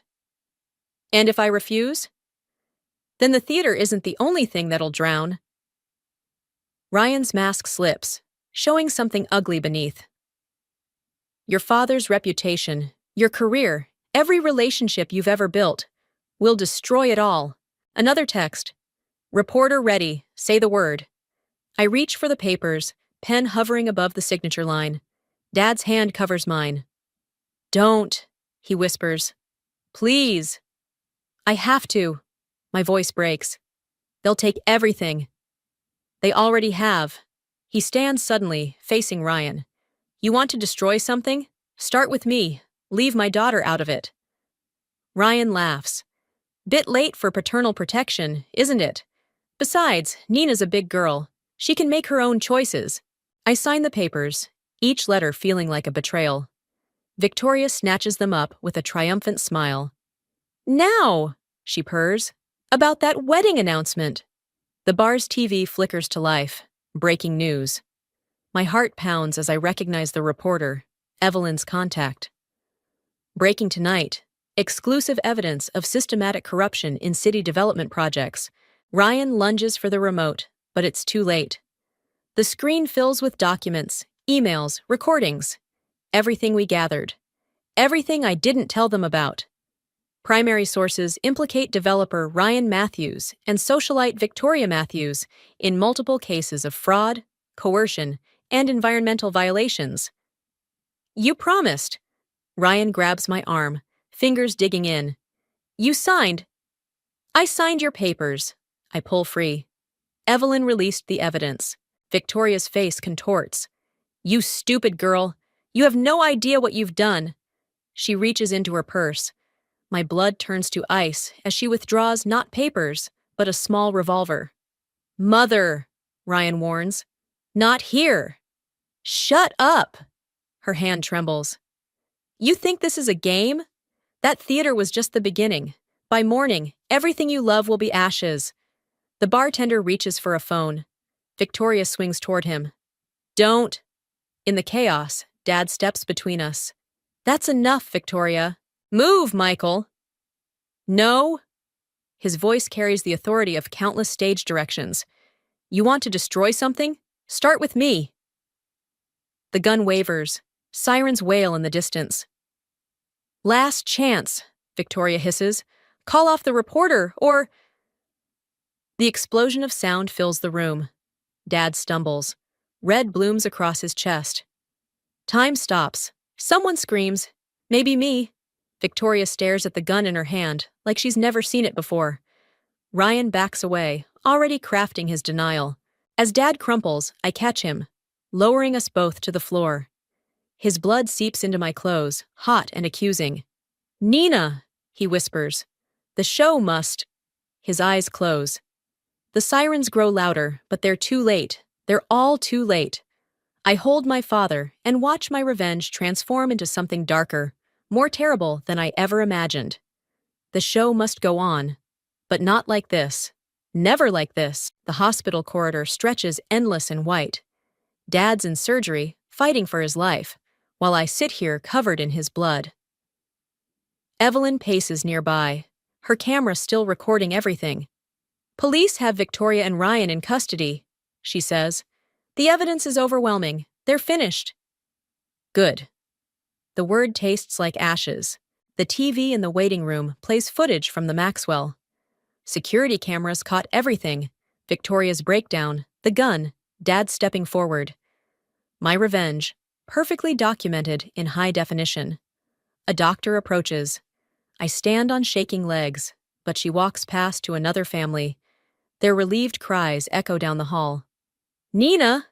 Mom appears, looking older than I've ever seen her.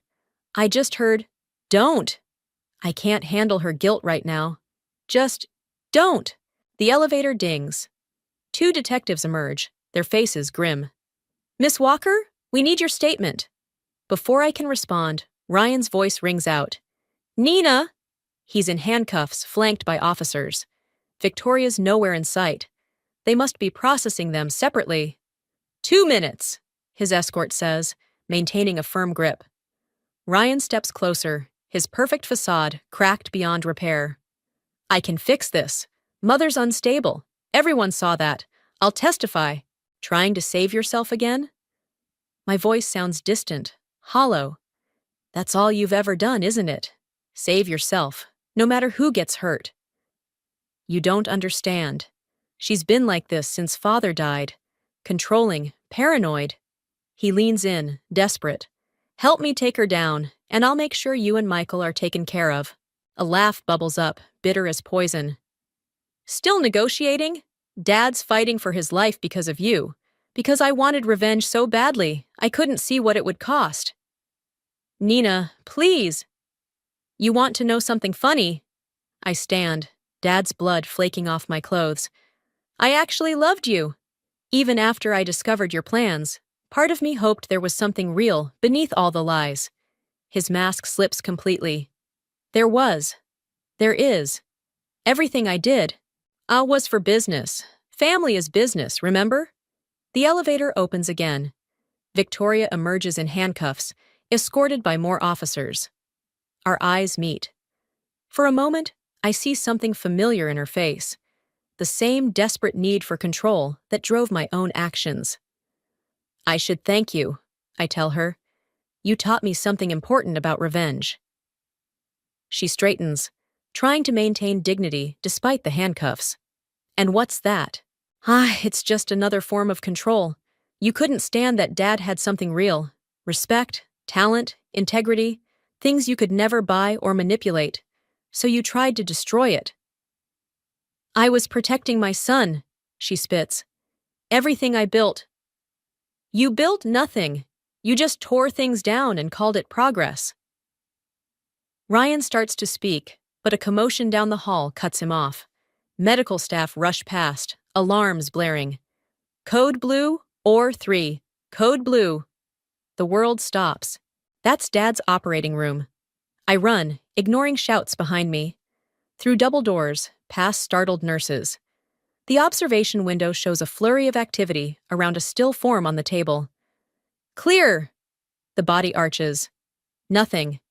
Again! Mom appears beside me, gripping my hand. We watch together as they fight to restart Dad's heart. Behind us, I hear Ryan and Victoria being led away, their voices fading into insignificance. All my carefully planned revenge, all their schemes and manipulations. None of it matters now. Come on, Dad, I whisper. The show's not over. The monitor flatlines. Then, a beep. Another. The surgeon looks up, nods once. My legs give out. Mom catches me, and for the first time since the divorce, we hold each other and cry. Hours later, as Dad sleeps in recovery, Evelyn shows me the news. Ryan's company is imploding. Victoria faces attempted murder charges. Their empire crumbles in real time, but I feel no satisfaction. Was it worth it? Evelyn asks softly. I watch Dad's chest rise and fall, each breath a reminder of how close I came to losing everything that matters. No, I answer, but maybe that's the point. The morning sun breaks through the window, painting the room in shades of possibility. Not redemption. Some things can't be redeemed. But perhaps something else. Something real. The theater's grand reopening draws a smaller crowd than usual, but every face belongs to someone who stood by us through the storm. Evelyn captures it all through her lens. The restored curtain, the polished woodwork, the subtle changes that make something old feel new again. Dad insists on directing from his wheelchair, though his doctors advised against it. Places everyone! His voice carries the same authority it always has, even if it tires him more quickly now. I watch from the wings as the actors take their positions. My phone buzzes. Another news alert about Ryan's sentencing tomorrow. I delete it without reading. Some stories don't need an audience. Nervous? Mom appears beside me, clipboard in hand. She's been managing the theater's finances since Dad's recovery began, her journalist's eye for detail catching every discrepancy. Not nervous, I say. Just... I know. She squeezes my shoulder. The gesture feels new and ancient at the same time. The house lights dim. In the darkness, I hear Victoria's voice in my memory. Revenge makes people sloppy. She wasn't wrong, but she wasn't entirely right either. The curtain rises on our first production since that night at the Maxwell. Dad chose The Tempest, a story about power, revenge, and the choice to break cycles of destruction. I helped design the sets, incorporating elements of the theater's own history into every scene. From my position backstage, I can see the empty box seats where Ryan and Victoria once sat, planning their empire's expansion. Now Victoria faces years in prison, while Ryan testified against her for a lighter sentence. In the end, they destroyed each other more thoroughly than my revenge ever could. A movement catches my eye. In the last row, barely visible, sits an elderly woman I've never seen before. But something in her rigid posture, her careful isolation, seems familiar. She meets my gaze and nods once. Victoria's mother. The woman she spent her life trying to impress, to outmaneuver, to become. I start to move toward her, though I'm not sure why. Dad's voice stops me. "Nina!" He gestures to the stage. It's time. The actors pause, waiting. This is where I'm supposed to trigger the mechanical storm, the pivotal moment where Prospero confronts his enemies and chooses mercy over vengeance. I look back at the last row. The seat is empty. My hand hovers over the effects controls. In the spotlight, our Prospero speaks the lines that have echoed in my head for weeks. Though with their high wrongs I am struck to the quick, yet with my nobler reason, 'gainst my fury, do I take part. Dad wheels closer, his hand finding mine on the controls. Together, we create the tempest, not to destroy, but to transform. The stage fills with sound and fury, but beneath it all runs something deeper. Something like forgiveness, though that's not quite the right word. The audience gasps at the technical display, unaware of the real magic happening in the wings. A father and daughter healing, a family rebuilding, a cycle breaking. After the show, as the crowd filters out, Evelyn shows me her photos. Among them is a shot I didn't expect. Me and Dad at the controls, our faces illuminated by stage lights, both smiling despite everything. Or maybe because of everything. "Keep it," she says, "for the archive." I tuck the photo into the theater's historical display, next to playbills spanning decades. My engagement ring isn't there anymore. I sold it to help fund the repairs. But something else catches the light. Dad's old director's whistle, hung like a talisman against whatever storms might come. "Ready to go?" Mom calls. She and Dad are waiting by the exit, arguing good-naturedly about tomorrow's rehearsal schedule. I take one last look at the empty stage. Somewhere out there, Ryan and Victoria are facing their own final acts. Part of me hopes they find their way to better stories. A smaller part knows they probably won't. But that's not my story anymore. "Coming!" I say, and turn toward the exit where my family waits. The ghost light comes on automatically as we leave, keeping watch until tomorrow's performance. Its single bulb casts long shadows that dance across the stage like memories, or possibilities, or both.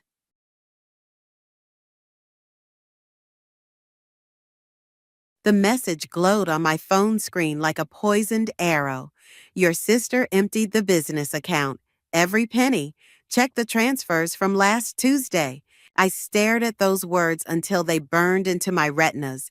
My champagne glass forgotten on the restaurant table. Around me, the birthday celebration continued. My mother's tinkling laugh, my father's warm chatter, Liam's hand on my knee under the table, and there sat Mia, radiant in her designer dress, performing her usual role of beloved baby sister. "Everything okay, sweetie?" Liam whispered, squeezing my leg gently. I forced a smile. "Just work stuff." But my hands were shaking as I pulled up the banking app. 3 clicks later, my world imploded. The business account balance, 0. The transfer history showed it all. Systematic withdrawals over months, culminating in one final sweep, all traced to Mia's personal accounts. "More wine, Jade?" Mia's voice cut through my thoughts. She held the bottle with that practiced grace she'd perfected over years of getting exactly what she wanted. "You seem tense. It's your birthday. You should relax." I met her eyes across the table, searching for any hint of guilt or shame. There was none. Just that same sparkle of innocence she'd weaponized since childhood. "I'm good," I managed, my voice steady despite the rage building in my chest. Actually, I'd love to hear about that investment opportunity you mentioned last week, the one you were so excited about. Mia launched into another perfectly crafted story about some exclusive real estate deal, while our parents hung on every word.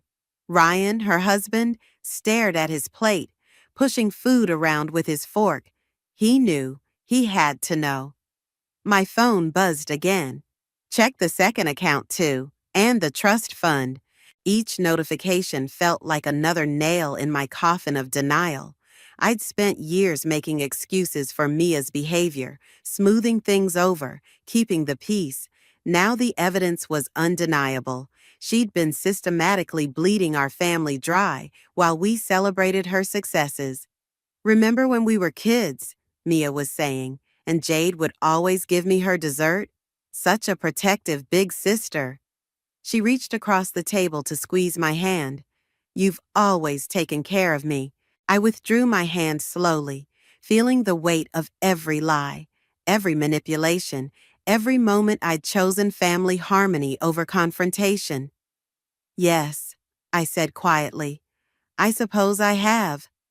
Mom beamed at us both, her face lined with years of worry, but brightening at this display of sisterly affection. Dad raised his glass. To my girls, he said proudly, the best daughters a father could ask for. The irony burned worse than the champagne. Later, as we gathered our coats, Mia cornered me by the restrooms. Great party, sis, though you seemed distracted. Everything okay at work? I studied her face, this stranger wearing my sister's features. Just thinking about the future, I replied. How quickly things can change. Change is good. She hugged me tight, her expensive perfume suffocating. Speaking of which, I might need your signature on some papers next week. Just routine stuff for the business. My smile felt like broken glass. Of course, whatever you need. Outside, Liam waited with my coat.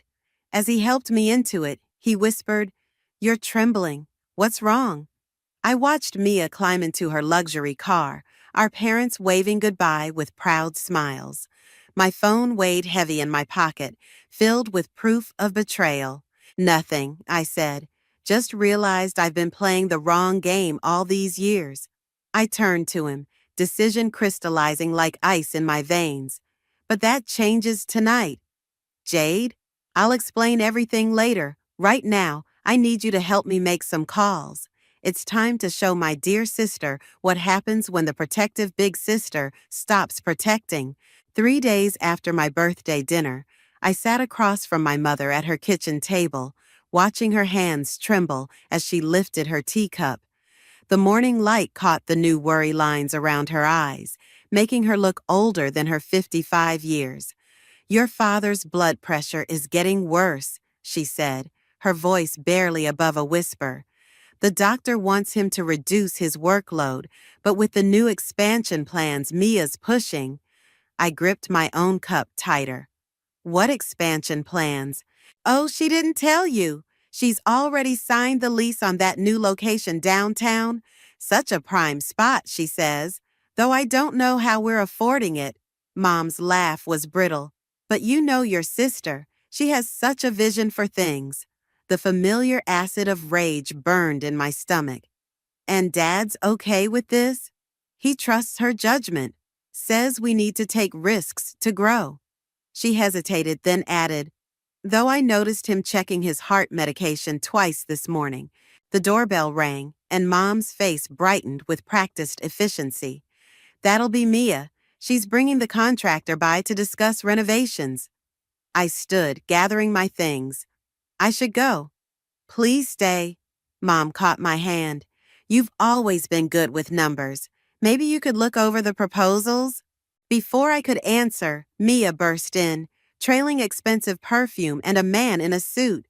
Mom, you won't believe the concepts I've come up with. Oh, Jade, didn't expect you here on a work day. Just checking on Dad's health, I said pointedly. Mia's smile didn't waver. He's fine, just needs to delegate more, which is why I'm taking on the expansion myself. Robert, show Mom the renderings. As the contractor spread blueprints across the table, I noticed Mom's hands twisting in her lap. The renovation costs were astronomical, each number a knife in our already bleeding accounts. We'll need the first payment by Friday, Robert said. No problem, Mia chirped. Dad already approved everything. Did he? I interrupted, because I was just reviewing our quarterly projections. Always the worrywart, Mia cut in smoothly. Everything's handled, sis. Why don't you focus on your marketing reports and leave the big decisions to those of us with vision? Mom's eyes darted between us like a trapped animal. Actually, I said, I'd love to see the approval documentation, since I'm still a partner. Something dangerous flashed in Mia's eyes. Of course, I'll have Ryan drop them by your office tomorrow. She turned back to Robert. Now, about those Italian marble countertops. I left before I could say something unforgivable, but paused outside the door when I heard Mia's voice drop to a whisper. Mom, I'm worried about Jade. She's been so controlling lately. Liam mentioned she's been having trouble at work. Maybe the stress is getting to her. My phone buzzed. A text from Liam. Found something in the old account records. Call me ASAP. That evening, Liam spread documents across our dining table. Look at these transfer patterns. They're clever. Small amounts, different accounts, but they all lead back to shell companies registered under Ryan's name. Ryan? I stared at the evidence. He's been helping her? Seems like it. But there's more. Liam pulled up an email chain. They're planning to leverage the business as collateral for personal loans. If they default, my parents lose everything. The pieces clicked into place. The expansion, the rushed timeline, the careful manipulation. My phone lit up with a text from Mom. Your father's in the emergency room. Stress attack. Please come. At the hospital, I found Mia already there, holding court with the doctors, making decisions, playing the devoted daughter. When she saw me, she hugged me tight. Thank God you're here, she whispered in my ear. Dad's going to need to sign some papers while he's lucid. Time-sensitive business stuff. Be a dear and help convince him? I pulled back, meeting her gaze. In that moment, I saw her clearly. Not my baby sister, but a predator wearing her face. Of course, I said softly. Whatever you need. She smiled, triumphant, not seeing my other hand sending a text to my lawyer. Start the audit, now. Behind us, the heart monitor beeped steadily, counting down the moments until our family would shatter forever. The audit results arrived while Dad was still in the hospital. I read them in the sterile cafeteria, my coffee growing cold as each page revealed another layer of Mia's deception. Not just our business accounts. She'd been siphoning money from our parents' retirement fund, setting up fake investment accounts, even taking out loans in Dad's name. My lawyer's voice crackled through my earbuds. The pattern suggests Ryan's been instrumental in setting up these shell companies. He's got experience in corporate law, knows exactly how to hide money trails. A familiar laugh echoed down the hallway. I looked up to see Mia charming a group of nurses, bringing them coffee and pastries. Always the generous one, always performing. What's our next move? I asked, watching her work the room. We can freeze the accounts, but... Jade, Mia spotted me, waving enthusiastically. Come here, you have to meet Dr. Chen. He's been taking such good care of Daddy. I disconnected the call and approached the group, noting how Mia's hand possessively gripped the doctor's arm. Actually, I said, I need to talk to you, privately. Her smile flickered for just a moment. Can it wait? We're discussing Dad's treatment plan. It's about the expansion contracts. That got her attention. She excused herself gracefully and followed me to an empty consultation room. The moment the door closed, her warmth vanished. Whatever you think you've found, she started. Cayman Islands accounts? I interrupted. Shell companies? Did you really think nobody would notice? Notice what? I'm saving this family's legacy while you hide in your little marketing department, playing it safe.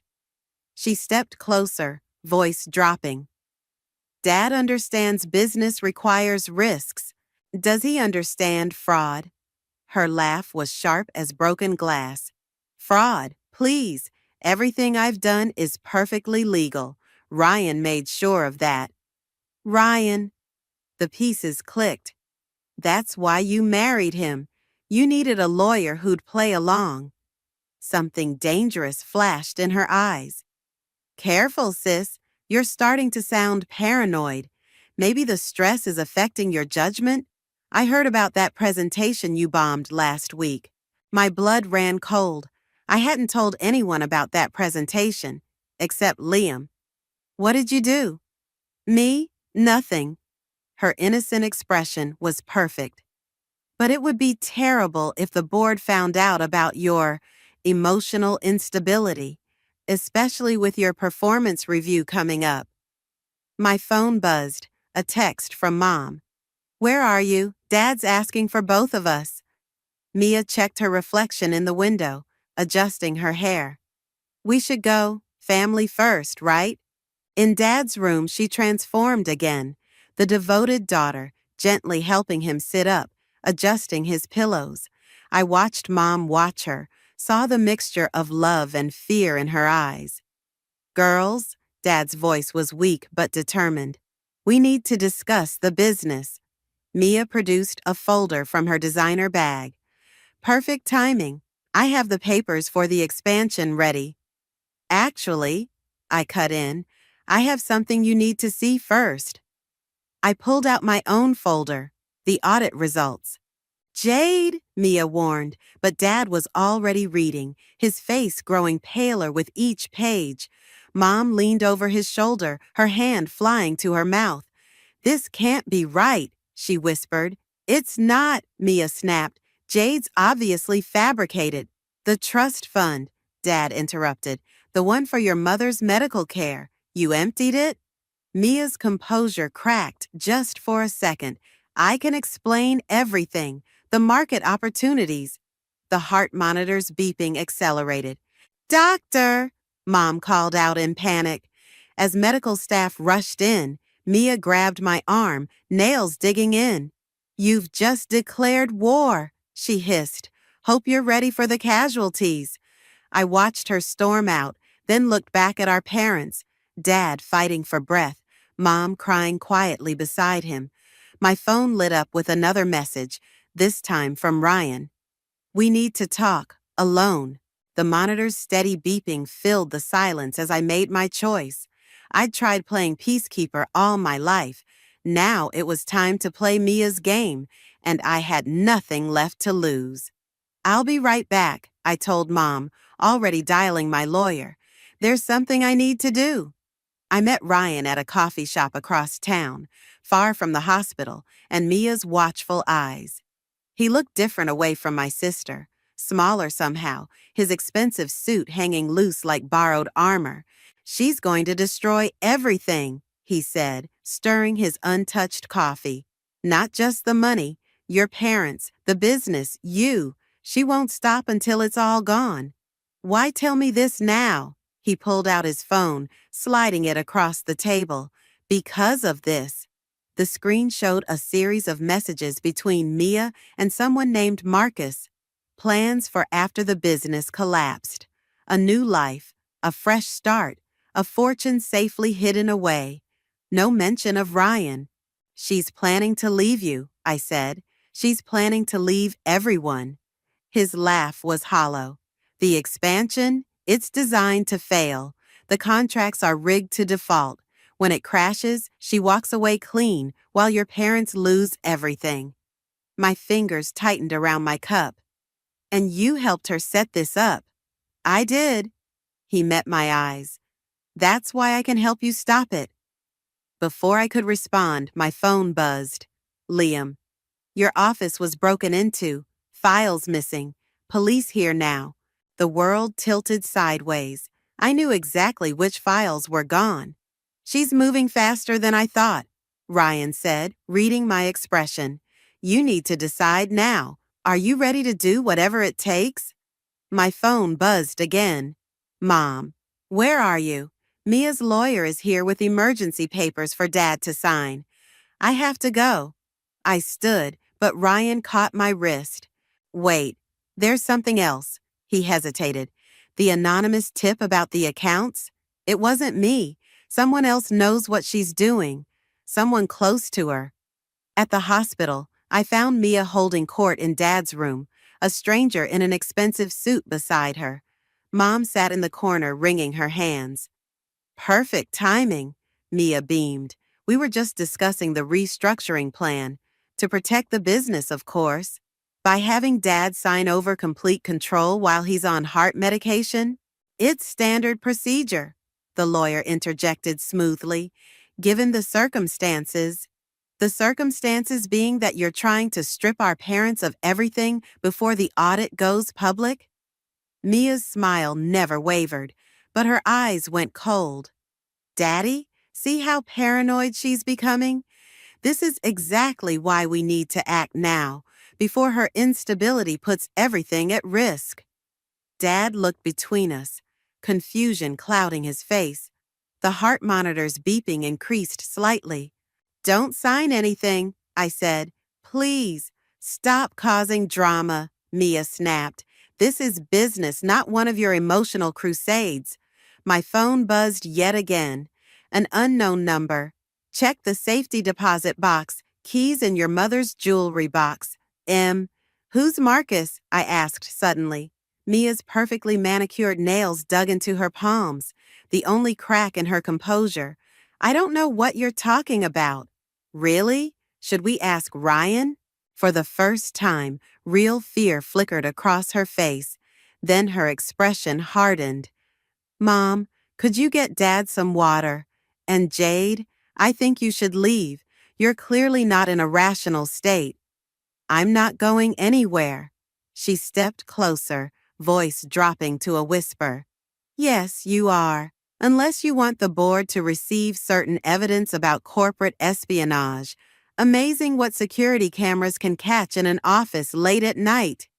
The pieces clicked. You broke into my office. Prove it. Her smile was razor sharp. Oh, wait.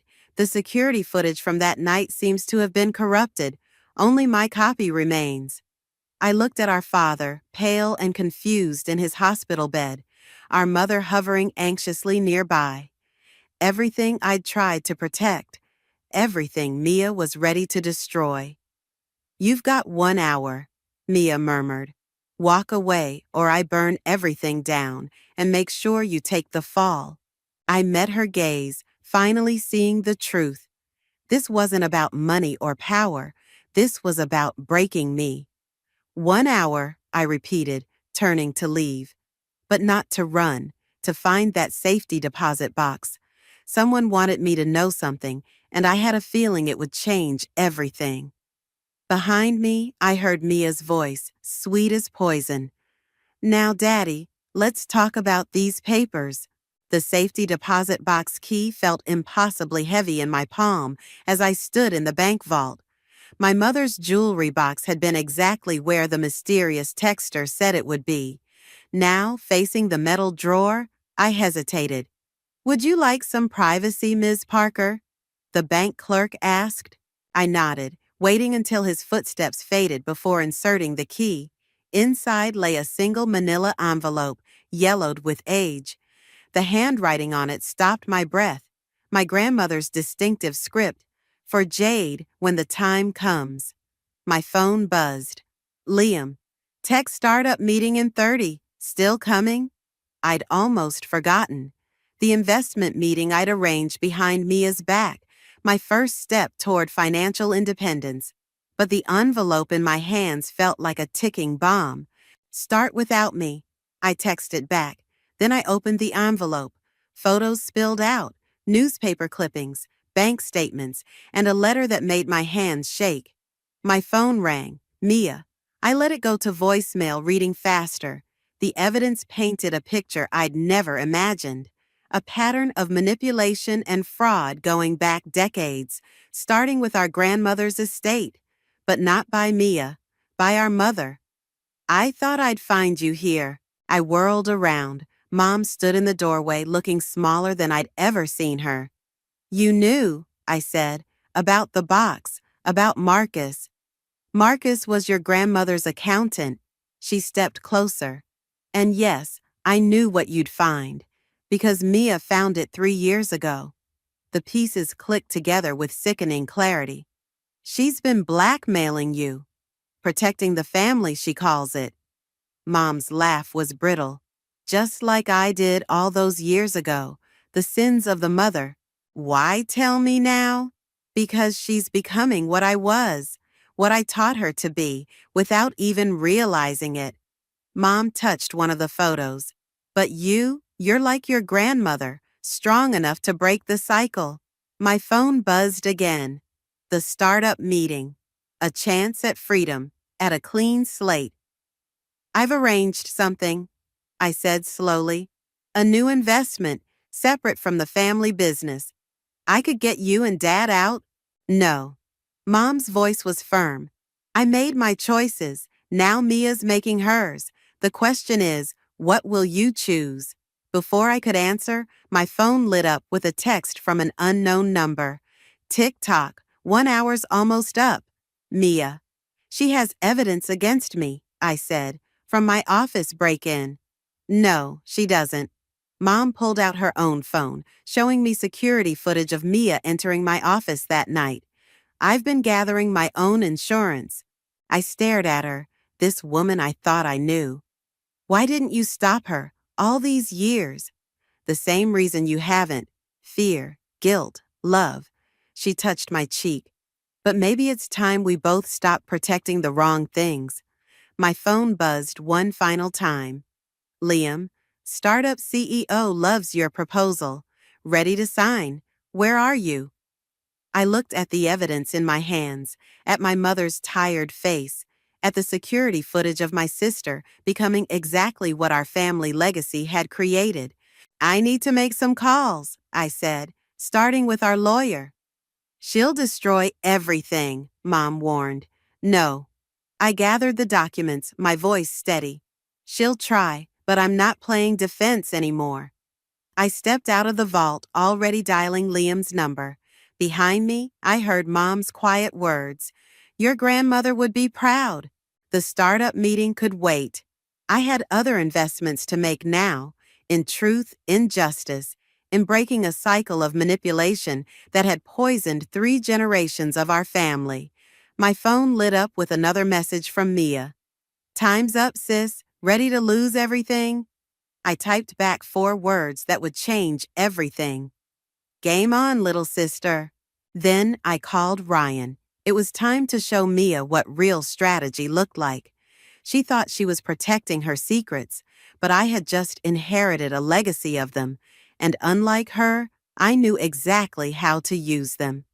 The war she'd started was about to become the one thing she never expected, a fair fight.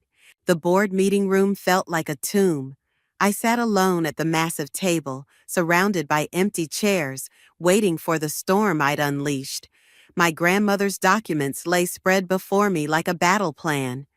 The door opened.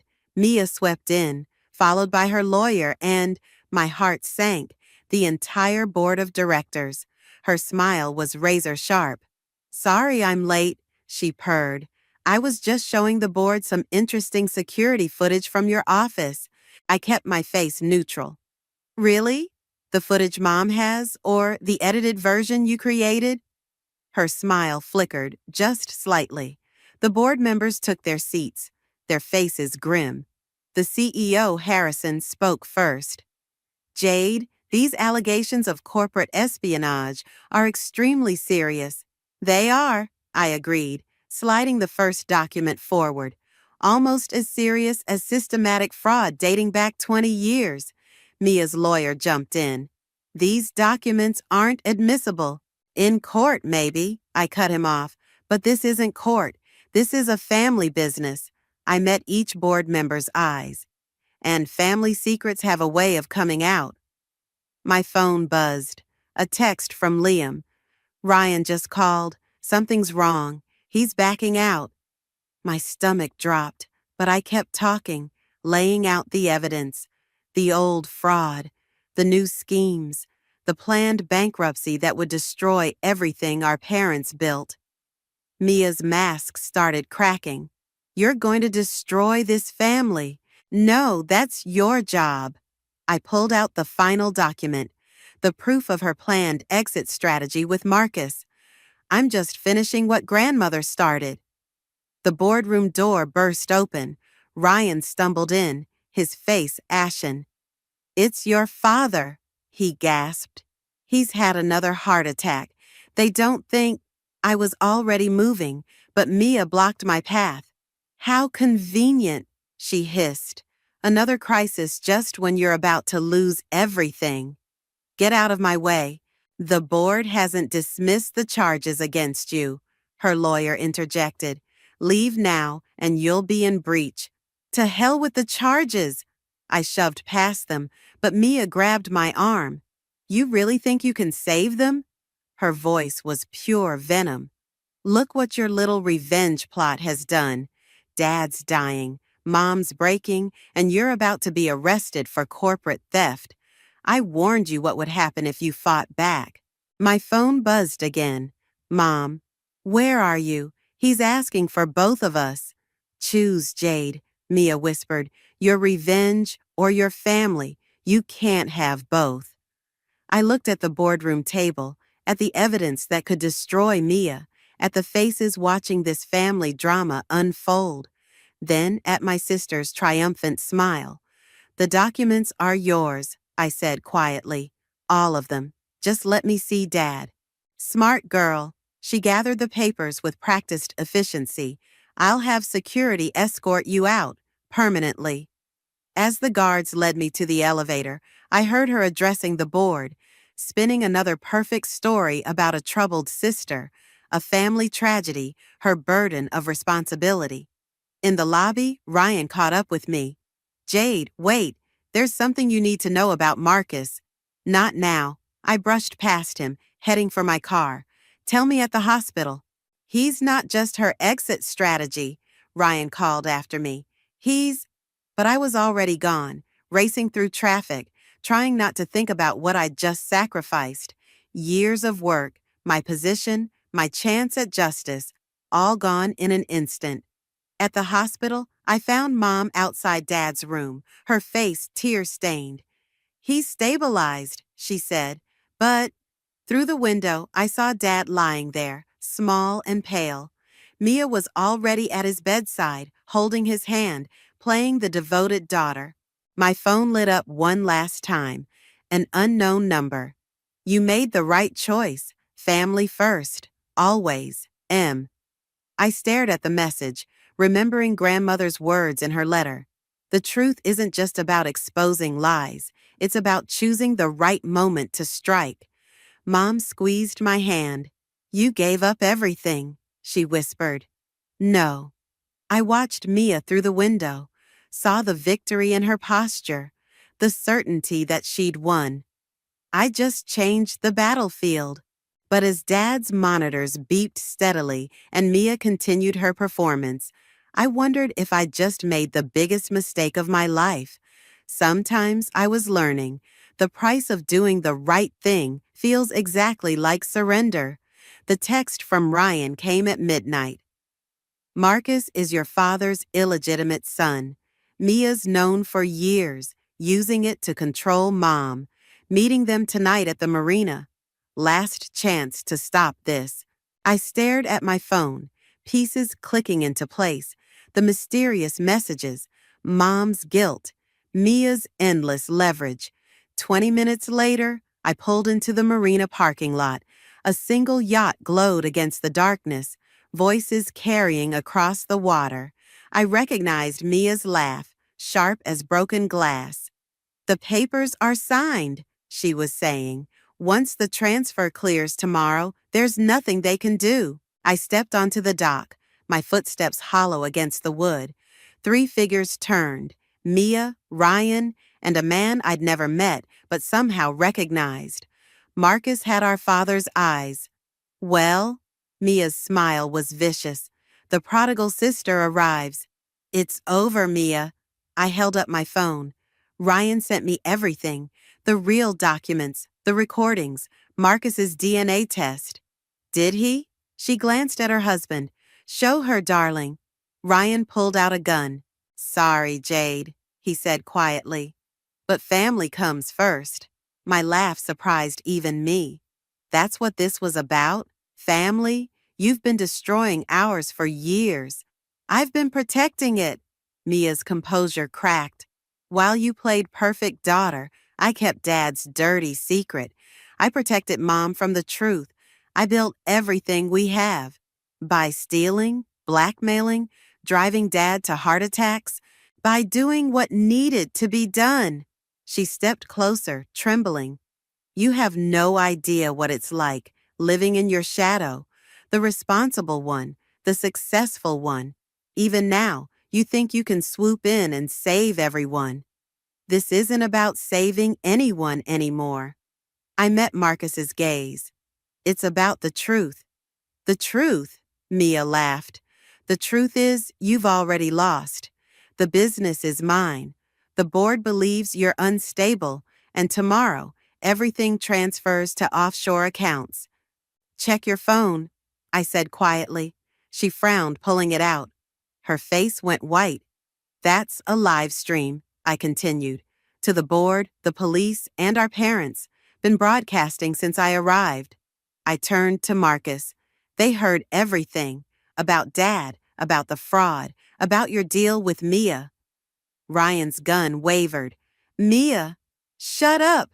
She grabbed the weapon from him. You think this changes anything? I still win.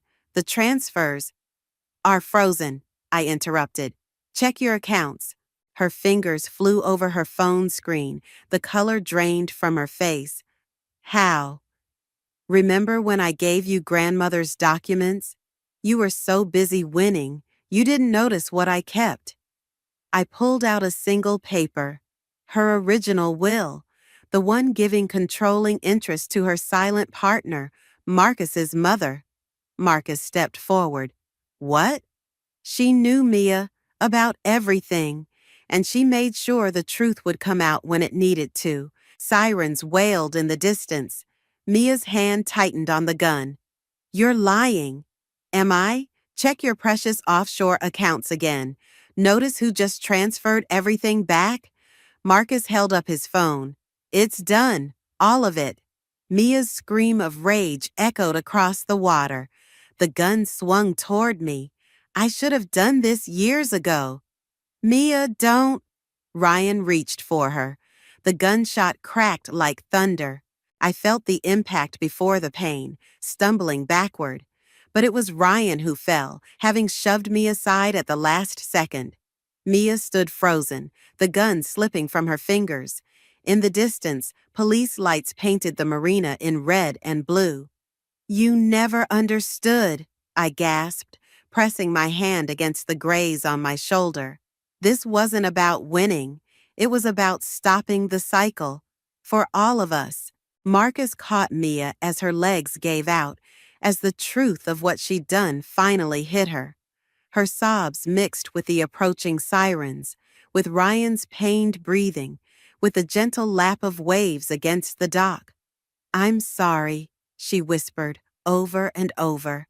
I'm so sorry. I watched the police boats approach, remembering grandmother's last words in her letter. The truth hurts, but lies destroy. Choose wisely. I had. And as I stood there, bleeding and victorious, I realized the hardest truth of all. Sometimes winning feels exactly like losing. Behind us, the sun began to rise over the water, painting everything in shades of redemption and regret.